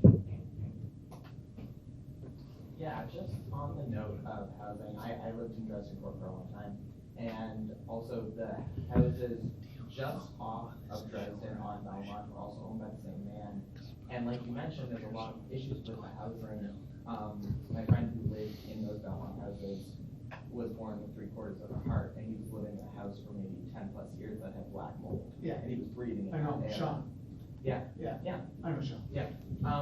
And anyway, when the landlord refuses to do anything about these problems. But that landlord is PEI housing. That's not a private landlord. That's a government agency. And what did they say? They said, we're gonna work on it, and then never did. Who do you go to? Sean's mother, Kaylee, I told her to go to her MLA, who is Richard Brown, my brother. So she's been talking to him, and I don't know what has happened. They should be moved out of it. Problem with that triplex that they're in, it's on low ground, and it's always getting flooded, or there's always water in the basement. I don't even think it's on a They don't have a basement. No, it's on a slab. Yeah. Sorry, last question here, just about the properties issues. So property taxes make up over 60% of the budget for Charlottetown? No, Is that? no, property taxes for the municipal governments would be 90 plus. Okay, so. That's our source of revenue. So with that in mind, most homeowners are working poor and are only a paycheck or two away from serious financial hardship. And I'm just wondering, is the city looking into any policies that are establishing helping people keep their houses once they actually do have it and are hitting these kind of struggles? Like in Halifax, if you're a senior and you want to stay in your own home, they increase your assessment. Doesn't increase with CPI. So let's say your assessment is $1,000 for 217.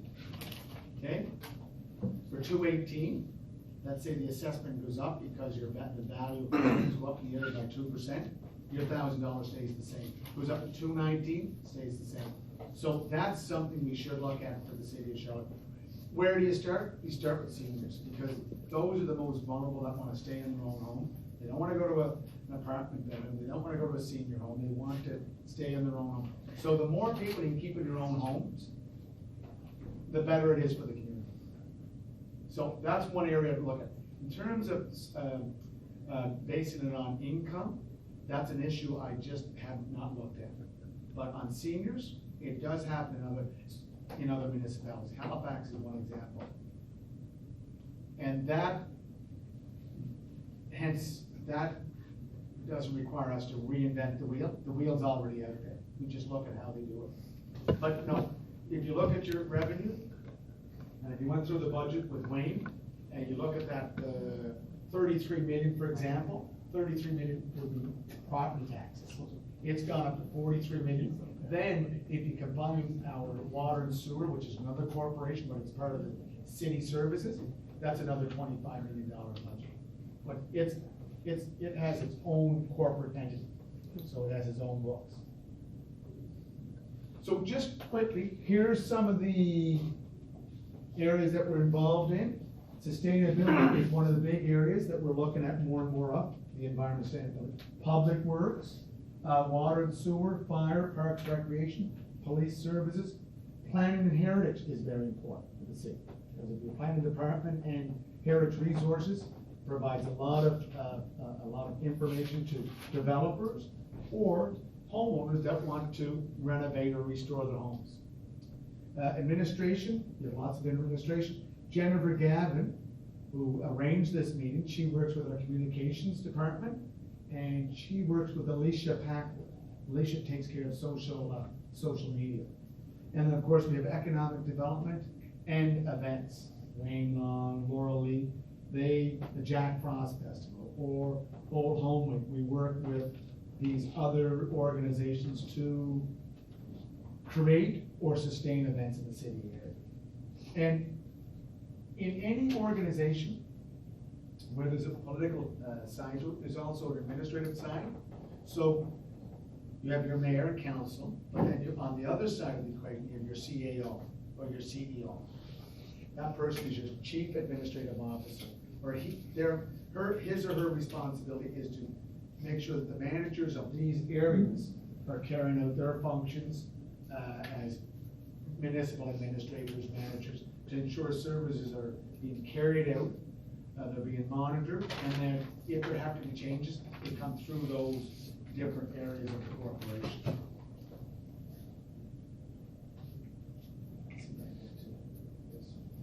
Yeah, and these are the standing committees.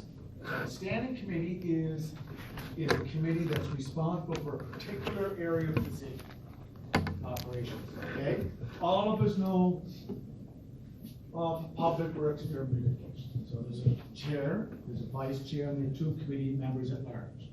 This is the committee that I promised, or I was campaigning to create during the election. It's the strategic priorities and intergovernmental cooperation. That deals with housing. It deals with the one zone issue. It deals with the issue of cleaning up our rivers.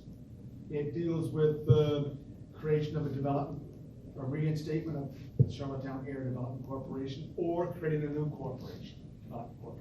So this committee is an oversight committee, but very important to the working of all the other standing committees.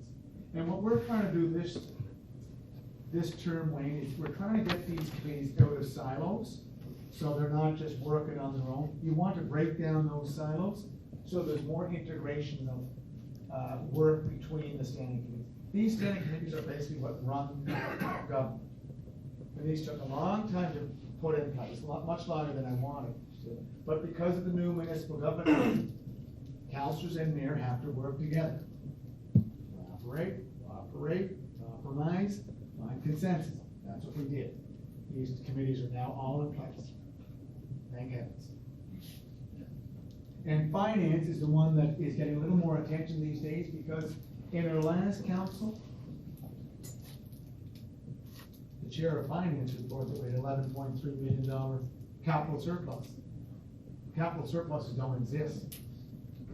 Operational surpluses exist, but capital is, what is a cap? What's the difference between operational and capital? Operational is cash in, cash out. Capital is tangible assets. This building right here is a capital asset belonging to Holland College. Is it part of the operational budget? It was at one point, until the monies from the different sources came together, built the structure. Now it's a capital asset. The new gym, all your buildings are capital assets. Operational is what we pay our employees. So employees that work public works, work beautification, they don't get their pay from the capital budget. They get their pay from the operational budget. Okay? It's like, what's an asset, okay, and what's a debit, okay? Or now, what's a credit and a debit, right? Credit is something you go out, put it on your credit card. A debit is you actually use your debit card to take the money, right? It's directly taken out of your account. Credit is that you're going to pay it down the road. It's the same with our operational and capital budget. They're two different areas, and now we're going to see that the finance just has to be worked on a little more, and we'll get to a place or to a place where we're all going to be happy. Yes? If there's one thing that you can change about municipal government, what would it be? If there's something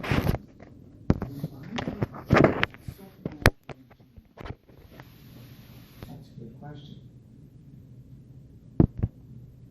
Well, like, you know what I can change is how councillors work with each other and how they work with the mayor's office.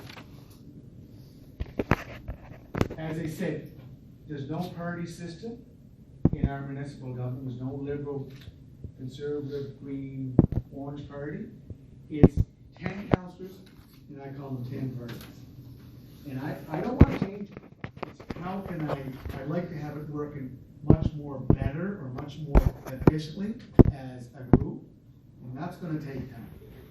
Because when you have returning councillors that were there for 4 years, 8 years, one guy's been there 25 years, one councilman, there's a sense of belonging.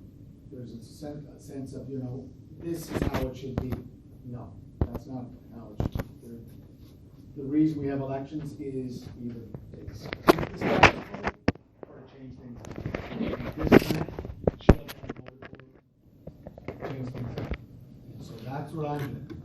And that's difficult, but you know what? C'est la vie.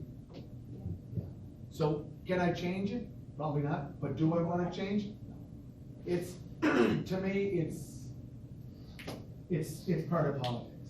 But as I said to Wayne upstairs before I come down, what I find difficult, and you'll find this when you get into your own professions, is to change. If you want to change something in government, it takes time, right? Because all egos have to be groomed and combed, and you know everybody has to be patted on the back, that's all part of respect and human nature.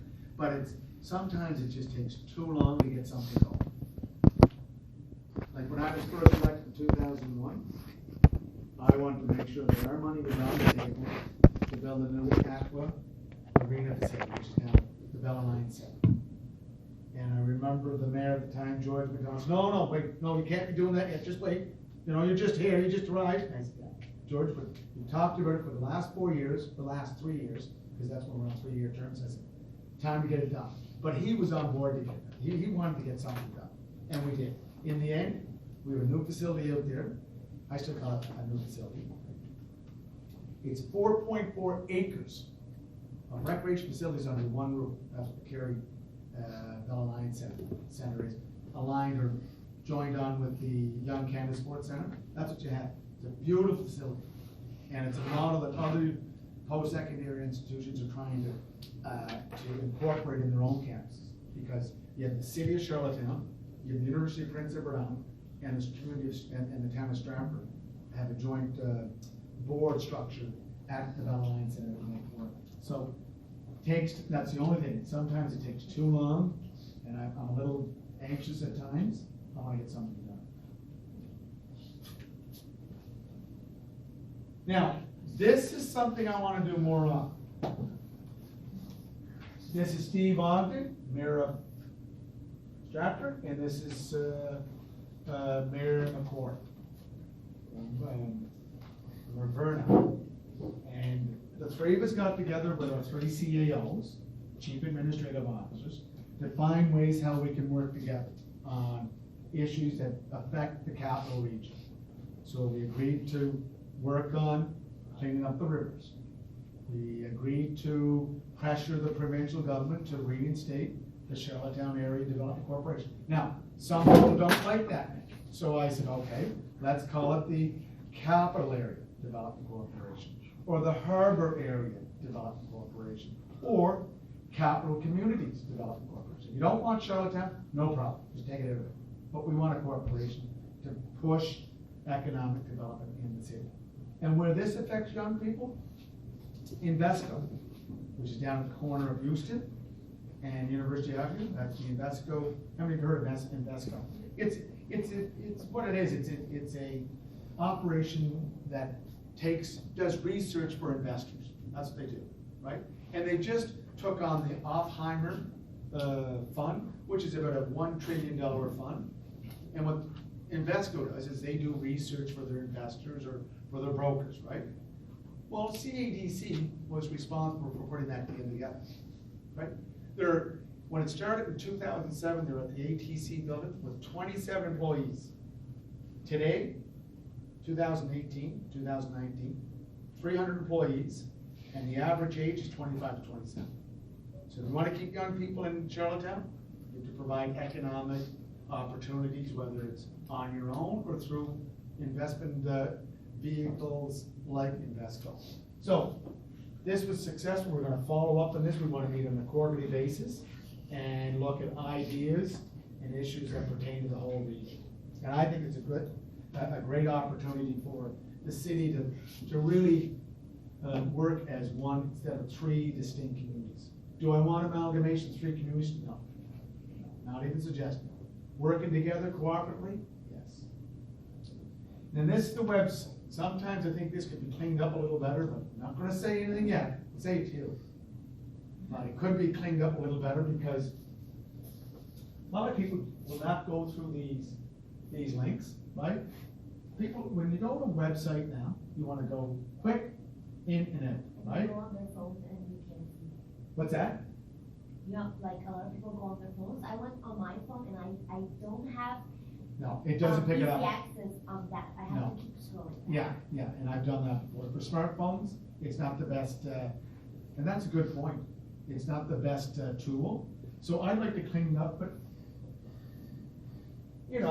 okay, mayor and council is easy. Business and development, resident service. So you have to go through, and they're fairly large areas, like these terms. So, it's not always easy to follow, and people don't have the time. But you know what? It's better than the old one. Because the old one was clunky, and it was the old charlottetown.pe.ca. Finally, we get something that's simple. And this is how you can reach us, right? And Jennifer said that if people want to find out about the council meetings, you go to this one, right? And I was trying to find out on the website about meeting schedules for the standing committees. Oh, she said, oh no, Philip, best way to do it is just go to mayor and council. Well, why should I do that? There should be, and I'm going to suggest that we should have a link on our toolbar to say council meetings, right? Because standing committees, you go to any any committee and sit in on it. There are two types of sessions, open and closed. In order to go to a closed section under 119 subsection D or E of the Municipal Government Act, there are reasons when you go under a closed session. It could be a personnel issue, it could be a financial issue like buying land. There are several areas. If it doesn't meet that criterion, you can't close the meeting. That's what we remand open. But that should be done. I think I'm going to speak to Jennifer about it. Jennifer and Alicia are, they're involved quite a bit with it, and they do a good job. And these are the quick connectors, okay? So if you look at, I like to use their Facebook account because they have about 6,500 followers. So if you want to put something up, I like to put it up on the city's Facebook. Now, a lot of media people use Twitter. Right? But my son Alec, he's 21, Emma Louise, 24 years old. Twitter is not even in their in the crosshairs. It's just nobody. It's mostly a media tool. So I like using the Twitter account too, because it opens it up to a lot of potential viewers. And this is the one that I like too, Instagram. Because Instagram, the other night when I was at the Vietnamese New Year's, I took a couple of videos, made sure they were below 45 seconds. Because if they're 45 seconds or more, you're cut off. So I made it to 20 seconds.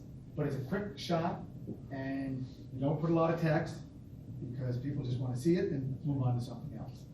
And I don't know how many of you use YouTube, but the other platform is Snapchat, and Jennifer's looking at it, but she said it's really, you have to be on it all the time. And she said if you're not in that group, it's not worth, it's in terms of expenditure of time, communications time, it's better to pump up these areas, Facebook, Twitter, and Instagram. And we want to get more money so that we can boost the link. So if there's something going on, like during the campaign, we use Twitter a lot, Facebook and Instagram a lot for boosting our message, and very cheap to us. It's $75, but let's say for a boost, an event for 2 days, but they target, we would say we want to target 18 to 29. Boom, they get 6,000, 10,000 hits. That's all you want. Would you ever consider with your handles for each platform changing them so it's all the same handle? So I know. Because that'd be a lot Yeah. simpler. See what we're at here? / City of Charlottetown, right? At Charlottetown PE, no, Cheetown. Yeah. At City of Charlotte, but you have these spaces, you have to have these spaces too, right? Yeah. And the underscore, right? Yeah. So it just, yeah, that's a good point. Yeah, so how do you do that, I wonder? Do you have to redo all your accounts, all your followers? Mm-mm. You just have to change it. You just edit it. Yeah. If it's not already taken. If it's not already. Yeah. No, I know that. Yeah, and I was just gonna say, then you would have to pay that person to take the name in that case. Yeah, or you can get in Right. contact with the platform, and like, if you get in contact with the platform and the platform agrees to verify you, Yeah. then they can shift you and like give you that name as a permanent name. And all the followers. Yeah, you can still have your Oh. account, yeah, you just change the name. Yeah. So what is it again? What do you do? You need to ask Twitter to be verified. Yeah. Essentially. And Facebook to be verified? Yeah. Yep. Instagram. And And Instagram. And YouTube? Yep. Yeah, they do verifies Yeah, too. they do. If you verify your YouTube account, you can upload videos of any length. Yeah. Okay, I'm learning something here. Not a bad deal, Wayne. There you go. Ask the platform provider to verify. Yeah. You can also request for it on the like on Instagram. You can request for a verification as well. So you can try that. But verifying or getting a verification for a new name, correct? For the same account with the new name, so that Oh, no yeah. one can take that name, so that it's yours, essentially. You're verifying your identity as the city of City Charlotte. of Charlotte. Yeah. Name, new name, and account. Okay. Thank you. So yeah, that is some of the ways, and I think that we have to do more of it, because traditional media, you're gonna find out, slowly dissipating, it's slowly going away. The paper, the newspaper that everybody used to have in their hand, and then after you use it for a few minutes, you had black ink all over your hand. Those days are going to tablet form or phone mode or desktop. And then there's some of the, so this is what I use. I still, for my Instagram, I'm using brown for man. I have to change that. Philip Brown 218, Charlottetown there. And then when you go to my, there's Jennifer Gavin, Alicia Packard, but when you go to members, council members' information, this is the information you get right there. It's not too bad.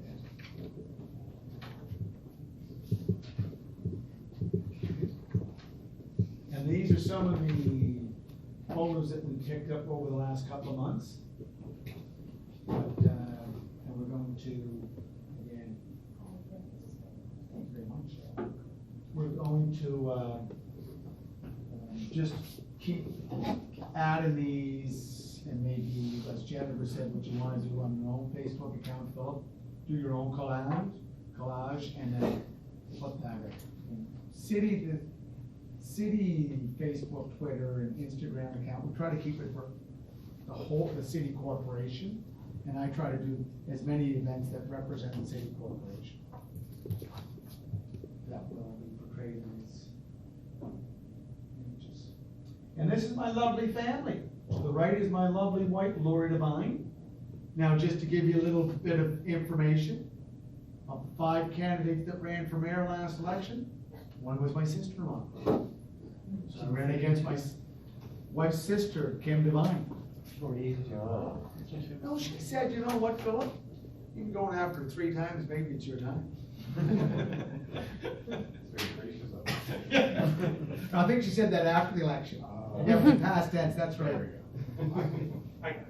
And this is my son, Alec.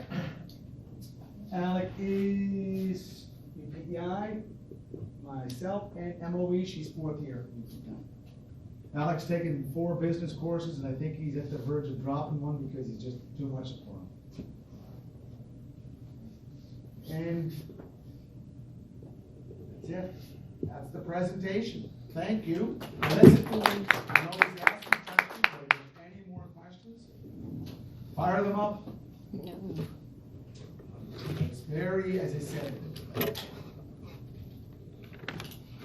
we need more a more age mix in the city corporation.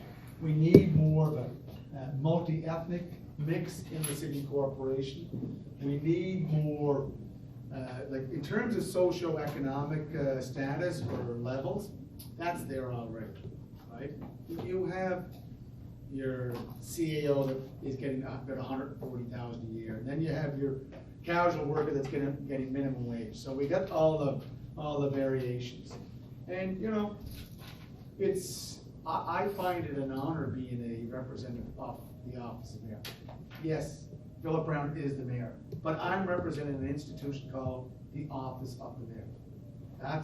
I refer to myself as Philip Brown, Charlottetown office of mayor. Yes, I was elected mayor, but the institution that's been there since 1855 is an institution that I'm now obligated to protect and to promote and to make sure that people respect the office, because that office will continue after I'm gone. It will continue after the next mayor, the next mayor. So it's an institution I believe in, and it's an institution that I'll always speak positively about. And if I start thinking that it's a negative place to be, time to move on. Time to get another job. Time to go on vacation. So I just was going to ask you quickly, what are the like options for volunteer people getting involved at a municipal level if they are interested in reaching out or kind of joining that? Guess what we're doing? Glad you brought that up. We've got some good questions. Yeah. Because of the new Municipal Government Act, okay, as I said, there are standing committees, strategic priorities and intergovernmental cooperation, finance, public works, and beautification. There are also ad hoc committees, and those ad hoc committees are advisory committees, okay? For example, there's a planning and heritage board. They provide advice to council on planning issues. The Heritage Board provides advice on heritage matters. There's a civic disabilities ad hoc committee. It's responsible to provide city council, advice on disability issues, like the sidewalk issue and the problems that wheelchairs have traveling on these broken and uneven, not level, on level sidewalks. That's the responsibility. So we've written up a policy. We're going to just fine tune it. It's going to be adopted. I'm hoping maybe not tonight, maybe Monday night at a regular monthly meeting. Then we're going out to add. We will be adding here are some of the committees. If you want to get involved, please send your name, fill out this form, or send your name, fill out a form, and we do have a form ready with a resume. Then you can list maybe some of the committees you might want to get involved in. So that's going to be a much better way in extending the invitation to get people involved. In the old system, it was the mayor, his or her office, that would pick the members for these committees and then pass them on to council. And they could happen at any time, right? Now there's, again, collaboration, cooperation, consensus, compromise, and it's a better way of getting people involved. So we plan to do the advertising in traditional media and on Facebook, Twitter, and Instagram. So stay tuned. I have to agree, really good questions this morning. Oh, you were? Yeah. And, hopefully you'll see some of these fellas next Monday at the council meeting, and I hope if you're working on any of your stories, you now have at least one face to go with our municipal government, and you can tell you're very comfortable answering your questions, so I hope you'll use him as a resource, plus the other 10 councillors, plus any of the other people who qualify as experts on any number of topics at City Hall. And what's the name of the paper here? Is it the Surveyor? Yep, Surveyor online. It's just digital form, right? Yeah. And you guys track how many people follow it? Yeah. And what are your numbers at? Oh, I don't know. That would be, yeah, I can find out. I'd like to get that number. It's not there. We can have Melanie. Yeah, she knows. And is this a 1 year or 2 year program? 2-year program. These guys are midway through their second semester of first year. They'll be heading out on their internships in about 5 weeks. So they'll leave classroom for a month or so. Actually, I didn't mention this to you guys, but in second year, if our students are getting the idea they've tried newspapers, and in second year they have a feeling that their interest is more in communications, then we have some communications options. And actually, in 2 weeks' time, Jennifer and Alicia will be hosting one of our second years, Jordan Fillmore, will be doing his practicum for 4 weeks at City Hall. He'll be up with them for 3 days, and we can put a bug in Jordan's ear about making a little more uniform handle for all the Facebook and accounts. But that's what he wants to learn. And who's going? Second year student? Yeah, he'll be, actually, I think he's meeting with Jennifer maybe this afternoon. And you know what, that second year student could look into that verification. That's what I'm thinking. I'll talk to Jordan about that. Good idea, yeah. But that is an option, more or less in second year, if you feel communications is a field you want to look into. And Jennifer does a really good job up there, so she'll, it's the first time we've tried that. Anyway, thank you very much for coming down there. Thank you very much.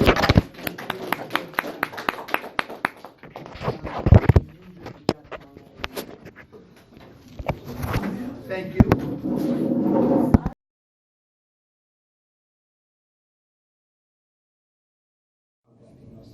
And we respond. So, when you were explaining the history, you said that John A. is guaranteed us 4 seats in the Senate. And you said that was sort of a bribe. Do you believe that? Not necessarily. It's just how you want to look at it. I mean, like I had mentioned, if one wanted to take a cynical look at it, that's how you put it. We'll never know. We'll never know that. How would you help the current year, and how would you make the community grow? Sorry, I missed the first part. How would you continue to work, help, and grow to build the community? How would I continue to do that? Yeah. Just by doing what I'm doing here this morning. It's important that senators we get information out as to what the Senate is, how important it is to the country, to PEI, to all Canadians. And I think that's how we continue to grow, is just by keeping that exposure out there, being involved in whatever way we can be involved in terms of explaining who we are and what we do. What do you believe the main goal of the senator is, or should be? Well, I think the main goal of the senator, and we can go through some of the topics here in a little more detail, but it's looking at laws or bills, giving the sober second thought. We're appointed, we're not elected, so we have that nonpartisan position that we have. We want it to be, and I am nonpartisan. I'm an independent senator with the Independent Senators Group. That frees me to make decisions based on what I feel is best for my province and my country, and no nonpartisan lines. I actually had the opportunity to interview you at your meet and greet that you had shortly after you were elected. I knew I saw you. Yeah, and I spoke with you, and you were talking about how proud you were that you could be somebody that the Native youth could look up to.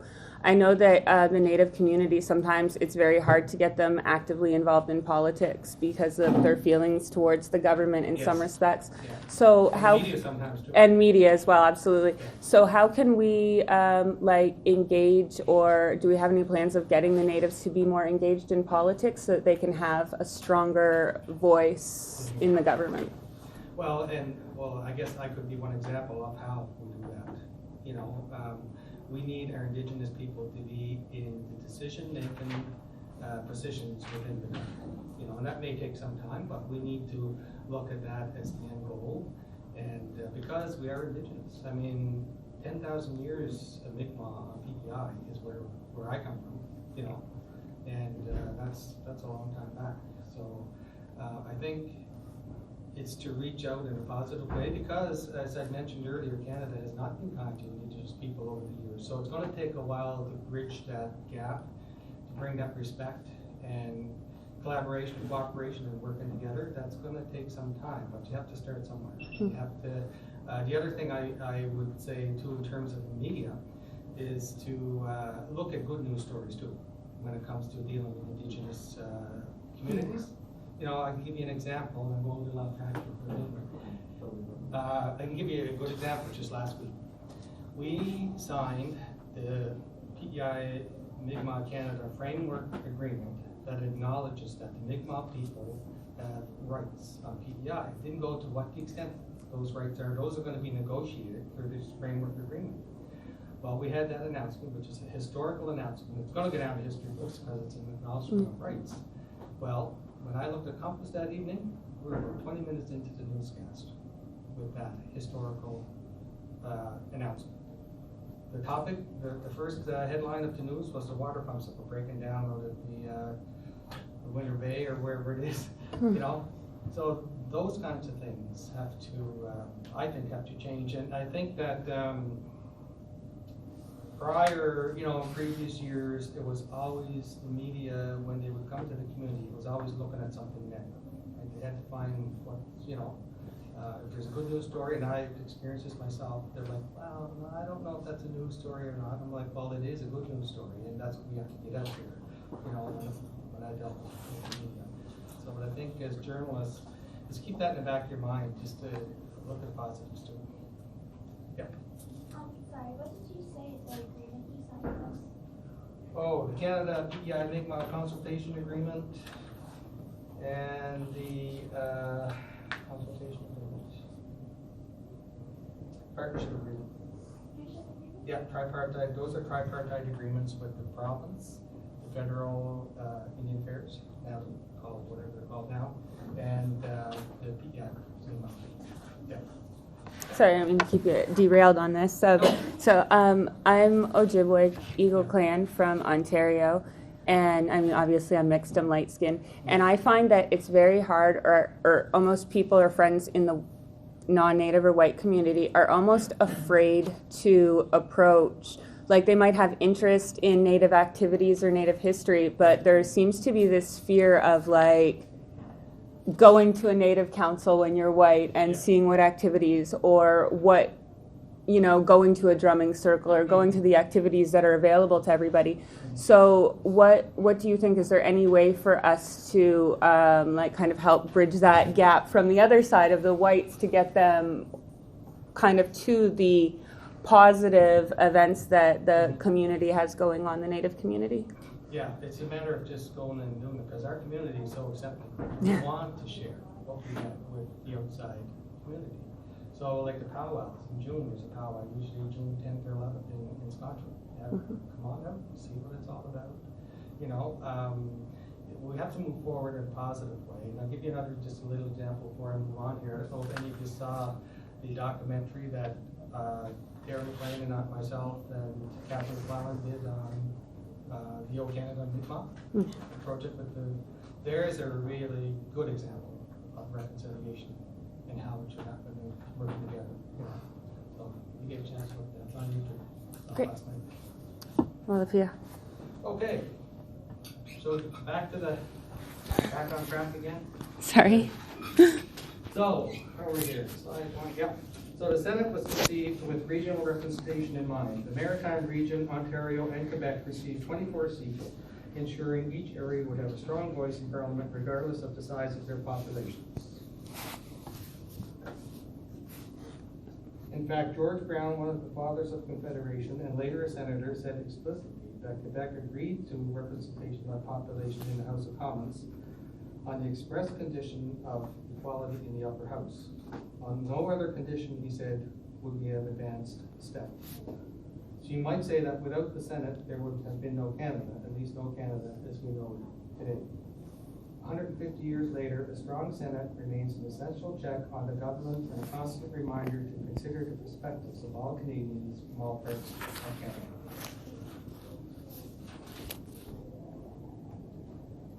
I think I mentioned earlier, there are now 105 senators representing each region of the country, and we are business people, scientists, judges, teachers, athletes, community leaders, Mi'kmaq chiefs, senior civil servants, and artists. So a wide variety of background make up the Senate.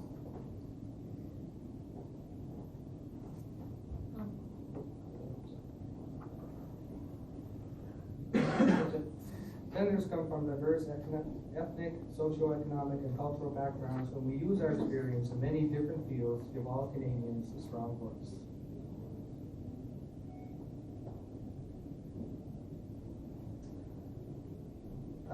Senators are free to choose a political or group affiliation when they are appointed.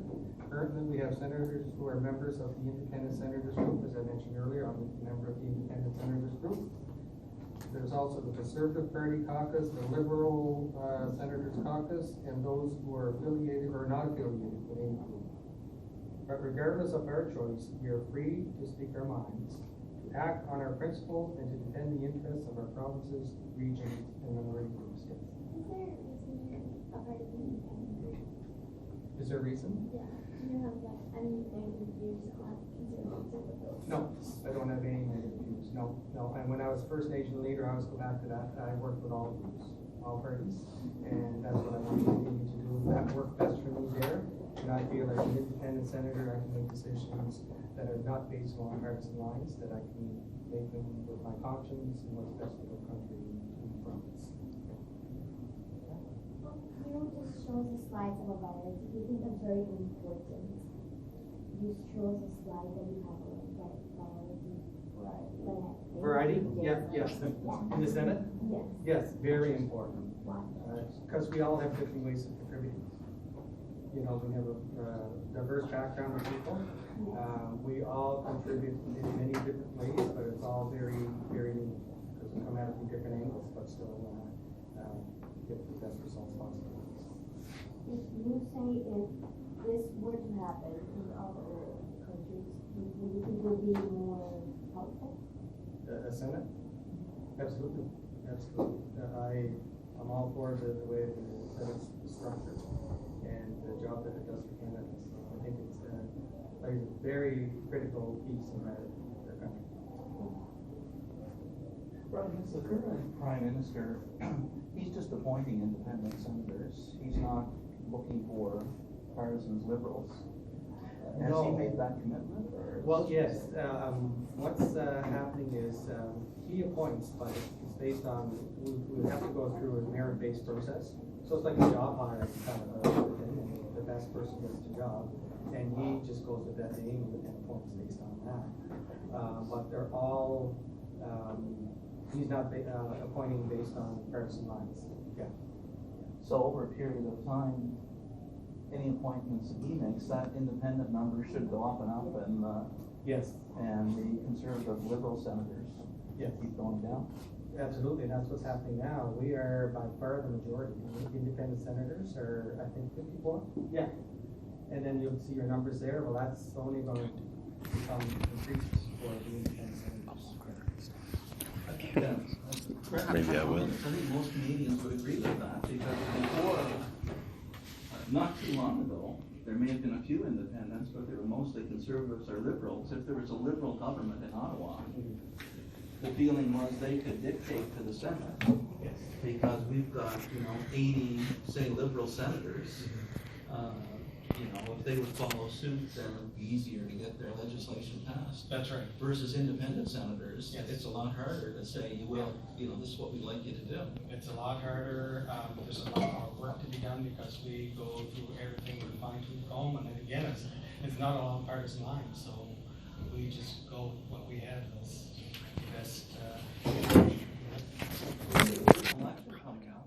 Let's say there's a change in government and Scheer becomes prime minister for the Conservatives. I don't know the answer to this, but Trudeau has made a habit of appointing independent senators. If he plans to continue that, I wonder, or if he would gravitate more to people who were leaning towards the Conservative. Maybe he's commented on that, I'm not sure. But. Yeah, I've heard some talk that he would go back to the old way as far as appointments. And I also heard that the Prime Minister was trying to put some clause in there that would eliminate that. I don't know if you heard that or not. But I think with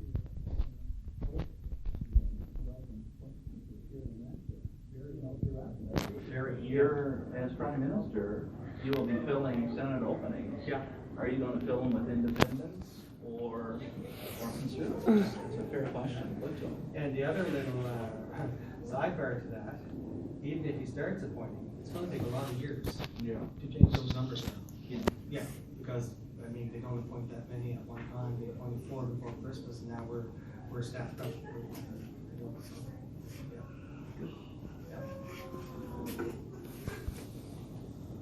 Okay, all right,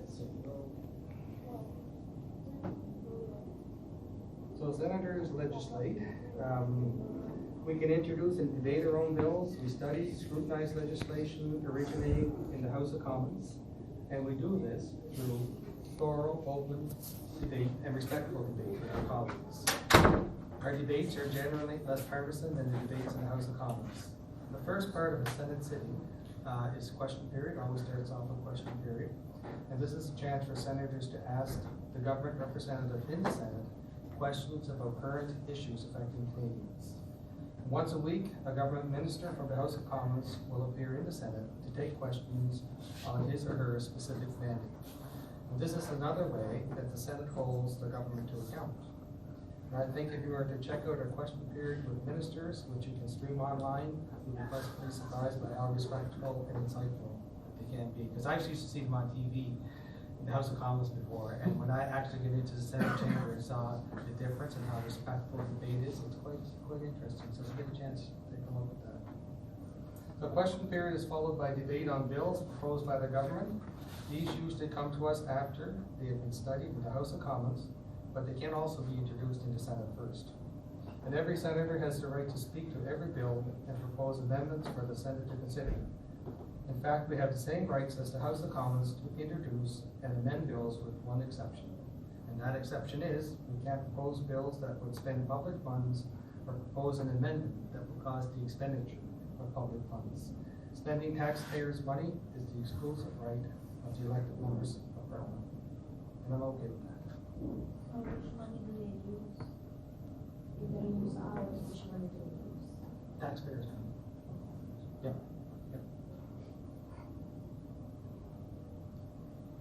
Okay, so how a bill becomes law. So for a bill to become law, it must be approved by both houses with the exact same wording. We must agree on any amendments or changes to the bill that gets proposed along the way. And finally, a bill must receive royal assent or the approval of the Queen via the Governor General before it becomes law. Example. One of the most recent and difficult issues the Senate tackled with was legislation on assisted dying, or Bill C-14. That was before my time. But it led to 169 speeches in the Senate, many of which were deeply moving. This was a prime example of legislators speaking from conscience. Ultimately, 5 of the Senate's proposed amendments to improve the legislation were accepted by the House of Commons, and it is now the law of the land. You must be interested in this one. Senators can introduce their own bills, and if approved at all levels, can become law. For example, my Quebec colleague, Claude Carnion's bill to protect journalists and their sources and whistleblowers was introduced in the Senate. The origin of this bill happened because, along with many in the political, legal, and journalistic communities, Senator Carnion was unhappy to learn that the Montreal Police Force and Quebec Provincial Police Force had placed several journalists under electronic surveillance after obtaining court warrants. The police wanted to know who was giving the journalists information. Bill S-231, the Journalistic Sources Protection Act, became law in 2017 in October, after being passed unanimously by both houses. This bill recognized the vital role investigative journalism plays in our democracy and in keeping a check on people in power.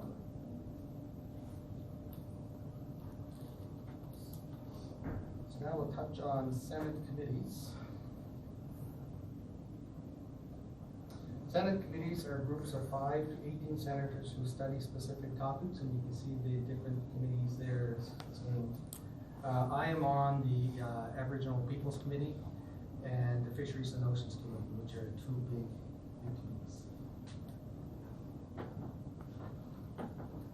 Committees do their research by hearing witnesses from across the country. They may be experts on the topic, or advocates, or critics. At the end of the hearings, the committee's findings are released as reports with recommendations for the government on how best to move forward. There are currently 21 committees, 17 of them are standing committees, and there's also special committees to address emerging issues. Currently, one of these is the Special Senate Committee on the Arctic.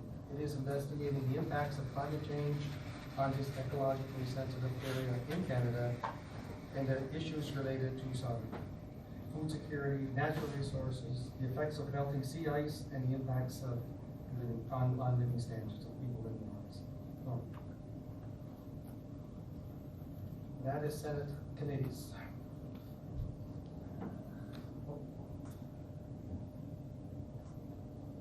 So Senate committees by numbers.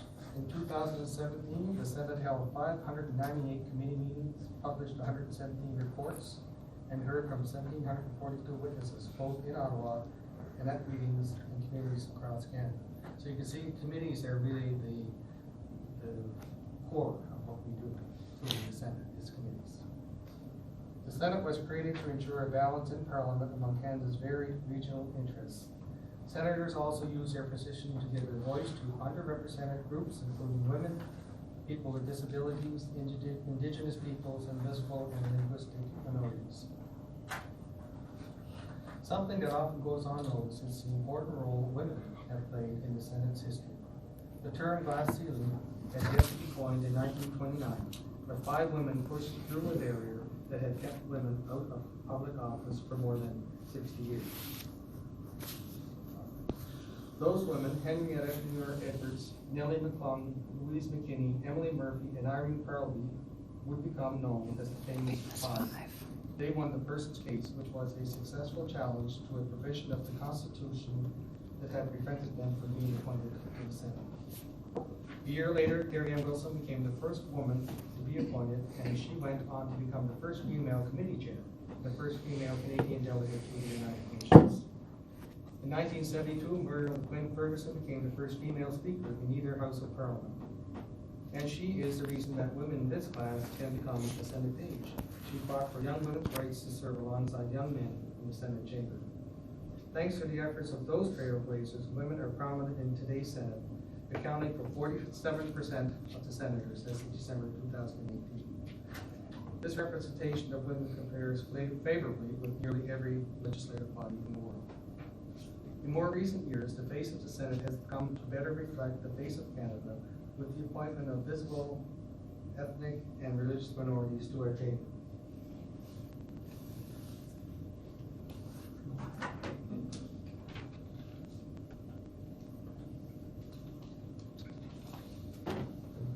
representation of Indigenous peoples is also important in the Senate. James Gladstone, the first First Nations senator, was appointed in January 1958. Believe it or not, this was 2 years before he and all other status Indians, as they were called then, had the right to vote in federal elections. It's the same thing, just a side note, when you look at World War I, World War II, I grew up in Lennox Island, we had the most per capita people volunteer to fight in the wars, and they weren't Canadian citizens. They didn't have the right to vote, they weren't considered Canadian citizens, but they went to fight for the countries. So it's interesting. So with the famous 5 persons, they essentially had to go and prove that they were people under the law to be able to sit in those parliamentary meetings. My understanding is that Native Americans didn't become people under Canadian law until the 70s. So it's just interesting that we had a First Nations senator technically before they were people under Canadian law. And you are the first Mi'kmaq, but there's only been 19 Indigenous senators out of 950 in the history of Canada. It's a pretty auspicious group to be a part of. Yeah, there's some work to do to increase that. Yeah. In our in the Senate now, we have I think around 12 Indigenous senators. We're going to increase that all the time. Okay. Yeah. In 1960s, 2 years after his appointment, Senator Gladstone sponsored the bill in the Senate that gave status Indians the right to vote in federal elections. It would be another 10 years before a First Nations MP was elected. Indigenous peoples currently have about double the representation in the Senate as in those colonies.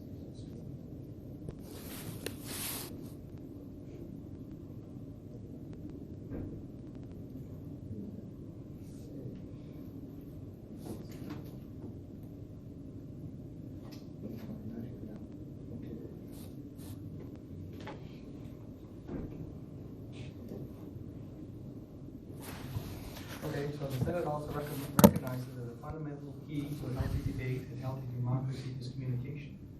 We have a communications directorate dedicated to collecting Senate news and information and distributing it through our social media platforms. All key activities in the chamber are live tweeted on our Twitter feed. We are the first legislature in Canada to offer this. Yeah. How long does it take for the person to respond, and who's responding? In terms of this to statement, who's on the other side of my phone? staff. Like in terms of to get to me? Yeah. My staff. Okay. Yeah, and they get me. Secretaries. Admin assistant, Jean, and I have a director of parliamentary affairs, Rose. What Rose would do would be the research on the bills that I'm going to be talking about in the Senate chamber. If I want to question something in the Senate chamber, then my admin assistant would be dealing with setting up this kind of stuff. Yeah. So just based off that, you have your research done for you. I have my research done? For you. Some of it done for me, then I have to do my own too. It's a lot of bills to read. that? I said that's a lot of bills to read if you had to do it yourself. You know, some bills are 800 to 1,000 pages. Yeah. So you need some help. Because like I do have my other duties that I have to do, so yeah, I do need help. Yeah. I might be wrong, but I think what Amanda meant is like if you contact the Senate and, through social media, Yeah. who is it that's replying on the other side of the social media, and like are they credible? Well, if you're contacting my office. No, I mean staff, these branches in is there? particular. Yeah. Like, do you know who answers those? Is that what you meant? Yeah. Yeah. Like who answers on behalf? Like if I tweet them or whatever they call it. Like you have a social media person handles. Well, the Senate has communications director. Yeah, the communications which handles all director, yeah. The general kinds of, but like for example, my Twitter, and I didn't know Twitter until I became a senator. Yeah, me either. My staff does have. Based on my input. Yeah. Mm-hmm. And how long does it take if I want to contact you? Mhm. Does Jane and Rose contact immediately? Like, do I have to wait a long time? Like, 24 hours, roughly. We get back right away. I mean, I've always, it's been my thing in the past to always get back to people. So what's As a your- politician, you learn to do that. You get back to people, or they get ticked off. And what's your Twitter name? Do you know Your handle. No. Amanda. You have to know. I've contacted all the senators before on different issues, and I don't think I've had to wait more than probably 6 or 7 hours to get a response, but 12 hours absolutely at the max usually for people. I don't know. You guys want to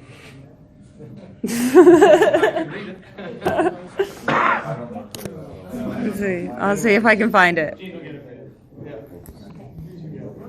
That's how you can get a hold of us, and I think that's pretty much, what's the different ways to get a hold of us. We want to be accessible, and that's why when they asked me to come and speak to you people, I said, by all means, because people need to know what the Senate is about and how hard we work. And, as an example, I've been there for 10 weeks, but I can tell you, I start my day at the office at 7:30 in the morning, and I'm at my hotel at 8:30 at night. Every day. So that's how busy I was up to now. So hopefully it's not like that all the time, but it is. So it's very busy. Yeah. Do you have any bills that are coming before the Senate that you're particularly excited for, or anything that your committee is working on that you're really passionate about that you're working on right now? I'm pretty new to this yet, but the one that I see that I'm going to be speaking to is the UNDRIP, United Nations Act. Yes. Yeah, Bill C-142. But anyway, I'm going to get up in the Senate chamber. I'm going to speak to that because it's so critical to Indigenous rights acknowledged. No, let me go. Oh, sorry, go ahead. I guess why did you want to be a part of the Senate? It all comes back to that, right? Like, there's all kinds of things you could do with your life, but clearly you felt drawn to this. So what was it that wanted you to be a part of this process? I think I felt that, if you think you can make change, then you need to do it. You step up to the plate. And that's what I felt I had to do. I had a very fortunate opportunity of being First Nation leader for 12 years. Not everyone can say they've done that. It's a very special honor kind of a role. And that prepared me well, I think, to take it to the next step. Because the timing now, when you look at reconciliation and moving forward together as a country, people like myself that have kind of the background have to step up to the plate to do it. That's why I decided to look at the role. And the other thing that I really like about this job is I don't have to chase votes anymore. We're about elections. So just back to the UN policy, the DRIP that you're talking about, that's the Indigenous people's rights that went through. And my understanding is Canada put a signatory on it, and we signed it, but we signed it kind of like symbolically and kind of said like, yeah, we're going to sign it, but we might tweak how we follow it. So I would prefer that they just sign it and follow it. I'm sure lots of First Nations feel that way. So how do we make our voices heard on that issue? Would we contact the UN, our senators, go back to the Parliament? Contact the Senate. The Senate? Yeah, I've got tons and tons of emails from people on this bill that want to pass through the Senate as quickly as possible, because it passed the House of Commons unanimously. Yeah. And I've got so many emails from people saying, support it. Because it just goes back to like that royal proclamation of 1763 where all the unceded land was given to the natives, right? Yeah, okay. Thank you. You said your chief at Berkeley? Yeah.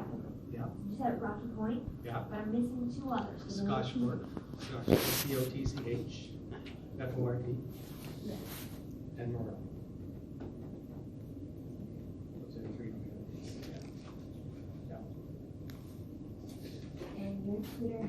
It's at Brian Francis PEI. Yeah. At Brian Francis PEI. Yeah, you guys make sure you follow me. You are followed. Okay.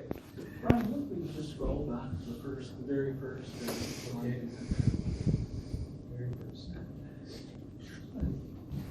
This one. Yeah. We talked yesterday about when we put the numbers on for the House of Commons here. 338 members of Parliament elected, and we noted that the bulk of the seats in the House of Commons come from Ontario. Yeah. Obviously, that's representation of the population, that's where most people are, and they get the bulk of the seats. And we're probably overrepresented at 4, as you pointed out, constitutionally we'll have 4. I think just to spend a minute on the Senate and the distribution of those 105 seats. That distribution is by region, correct? Yeah. Not by population, so that more or less puts us on an equal footing in Atlantic Canada. We have 24 seats in Atlantic Canada. Yeah. Quebec has 24, Ontario has 24, there's 24 in the western part. Could you just talk about that a little bit in terms of the makeup of the Senate and how it differs from the House of Commons in giving voice to a region that wouldn't have a big voice in the House of Commons? Well, just by its makeup, it gives it more equal voice across the country, than the House of Commons. Other than that, like I haven't been around long enough to the whole background on why it is how it is. One other thing, you mentioned the committees that you sit on, and all of those. Are those meetings all in Ottawa, or do they move outside of? Mostly in Ottawa. Like I'm going up next week for a fisheries, 2-day fisheries committee. But we do move around if there's a reason to move around. Yeah, we'll go, like, for example, we're talking search and rescue on our fisheries committee. If it's necessary to see hands-on, then we might go to Tangent, for example, to see firsthand what it is we're looking for. Okay, so we will move outside Ottawa. Yeah. Oh, absolutely. Yeah, there's all over the country. Yeah. One of the things we talked about was the term. You were appointed. Yes. Prime Minister phoned and asked you to join the Senate. You said yes. What's your term? Tell him 75. Any plans after that? No, hopefully retire. I thought it was for retirement now because I was, at the end of my political career, I said, I don't think I want to run again for chief after 3 terms, straight terms. It's a pretty good record. So I thought I'd be retired, and then I decided to look at this and applied on it, and so now I'm working. Do you find that frees you up a little bit more if you have to be going every 4 years or I'm not sure in the band council? Yeah. Campaign, put your ideas out, voted on, run the risk of winning or being voted out, versus the position you're in now. Yeah. You don't have to worry about it. Don't have to worry about that. Is that kind of liberating in terms of? It surely is. It surely is, yeah. And being a First Nation leader, it's very demanding, it's very stressful, it's a 24/7 job, and you please one group and then the next group is not happy. And you have to balance that all off and try and, and get through the maze, as they say. But it was rewarding at the same time. Very, very demanding. It's interesting that the mandatory retirement of 75, that's reasonably recent, not too many years ago. It was a lifetime appointment. It was before, yeah. I remember, I don't know if you remember this senator or not, her name was Elsie Henry. Yes. I believe she was about 102. Oh, yeah. And she made it to Ottawa once in a while. Yeah. And sat in the chamber. But she was there for life. Yeah. And that's changed now. Possibly. I told my wife, if I think I want to be there after 75, give me a kick. I shouldn't be around. But no, 75 is the mandatory time age. So, yeah. Any other questions for Jason? Yeah, this is slightly less related to the Senate and more to the Indigenous people. For those of us who aren't part of that community but want to be part of that community, how do we avoid offending them when we go to that activity? There's no offending. There's no offending. If you ask questions with an open mind and an honest heart, nobody's going to. That's I think sometimes that we get stereotyped that way back. Like if you go to the Reds, you or kick you off, or and I should say thank the media for that sometimes too, because of the way the articles were done years ago when you look at them. But now that's changed, and we're open. Our community is open. We love people. I'll give you another example. Last year, my good friend Darren McLean and I did an event, kind of like a powwow, Maui Omi we called it, where we brought children from several different schools across PEI to Scottish Fort, And we did everything from making baskets to bannock to, you know, singing and dancing and drumming, just to give everybody an understanding of who we are, and you're welcome to come and take a look, because we're proud of who we are and what we do. So we're proud of it, so come on.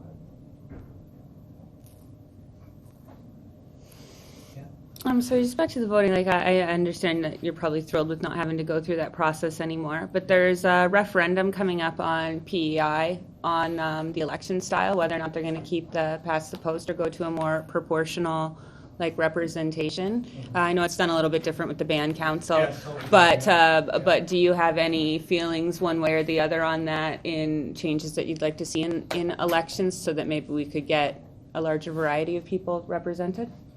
To be honest with you, I've been so wrapped up in First Nation politics up until October. That was all I focused on. Yeah. And I got to the Senate, so I really don't have a comment on it. Okay. Just wrap up on contacts here. And again, one of the reasons I asked the senator to come in was I think sometimes we have this idea of our politicians, our parliamentarians as being in Ottawa. They may or may not be all that accessible, but they are.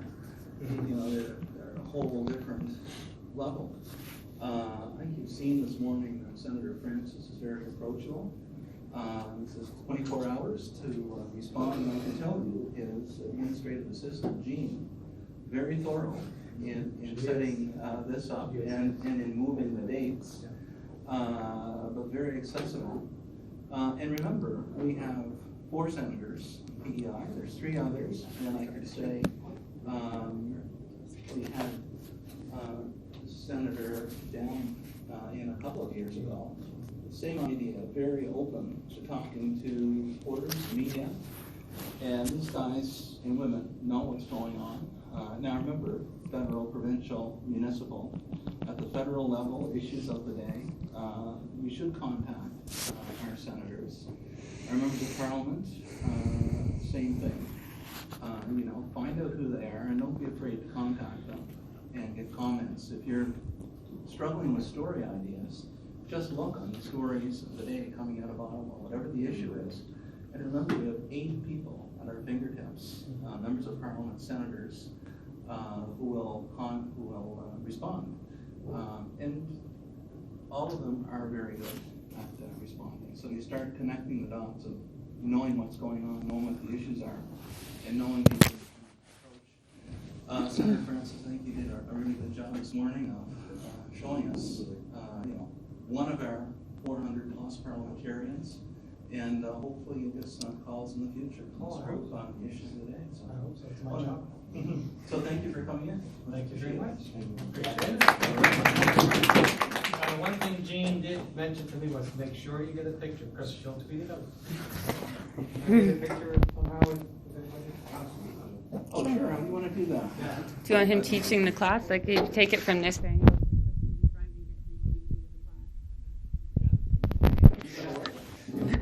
Actually, these guys are getting photographs too, so if you want to... I don't have my good camera. Does someone have their good camera and maybe get it from this angle so you can see the slides I'm teaching? Not to be bossy, but Mike's got I a am. camera there. He's on the Mike's on the Oh, wow. What's happening? Oh. You have to make it look like you're in the middle. look like you're listening to the senator. You got to make it look like you're in the middle of presentation now. So it looks I can like, ask any question. This is perfect.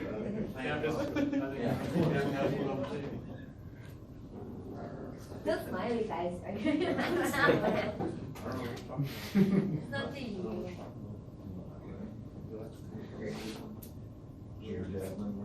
Mine. Mine. There we go. There, is that it?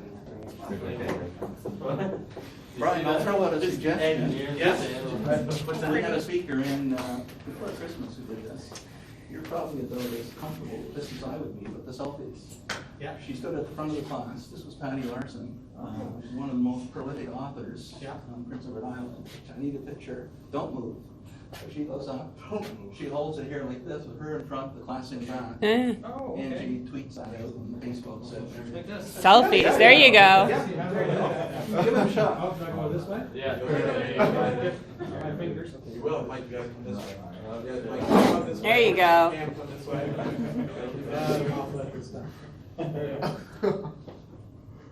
Got it. There. Man, There you go. go. There you go. That's Oh, that's great. That looks nice. Thank you for having me. And here is the phone. If you ever need to get a hold of me, I certainly don't mind asking any questions from the Senate point of view, or even any I got tons. indigenous kinds of questions you might have. If you're not sure what to do, I offer that to you to give you my opinion on how you might want to go about some of those things. Thanks again. Sorry, so before you head out to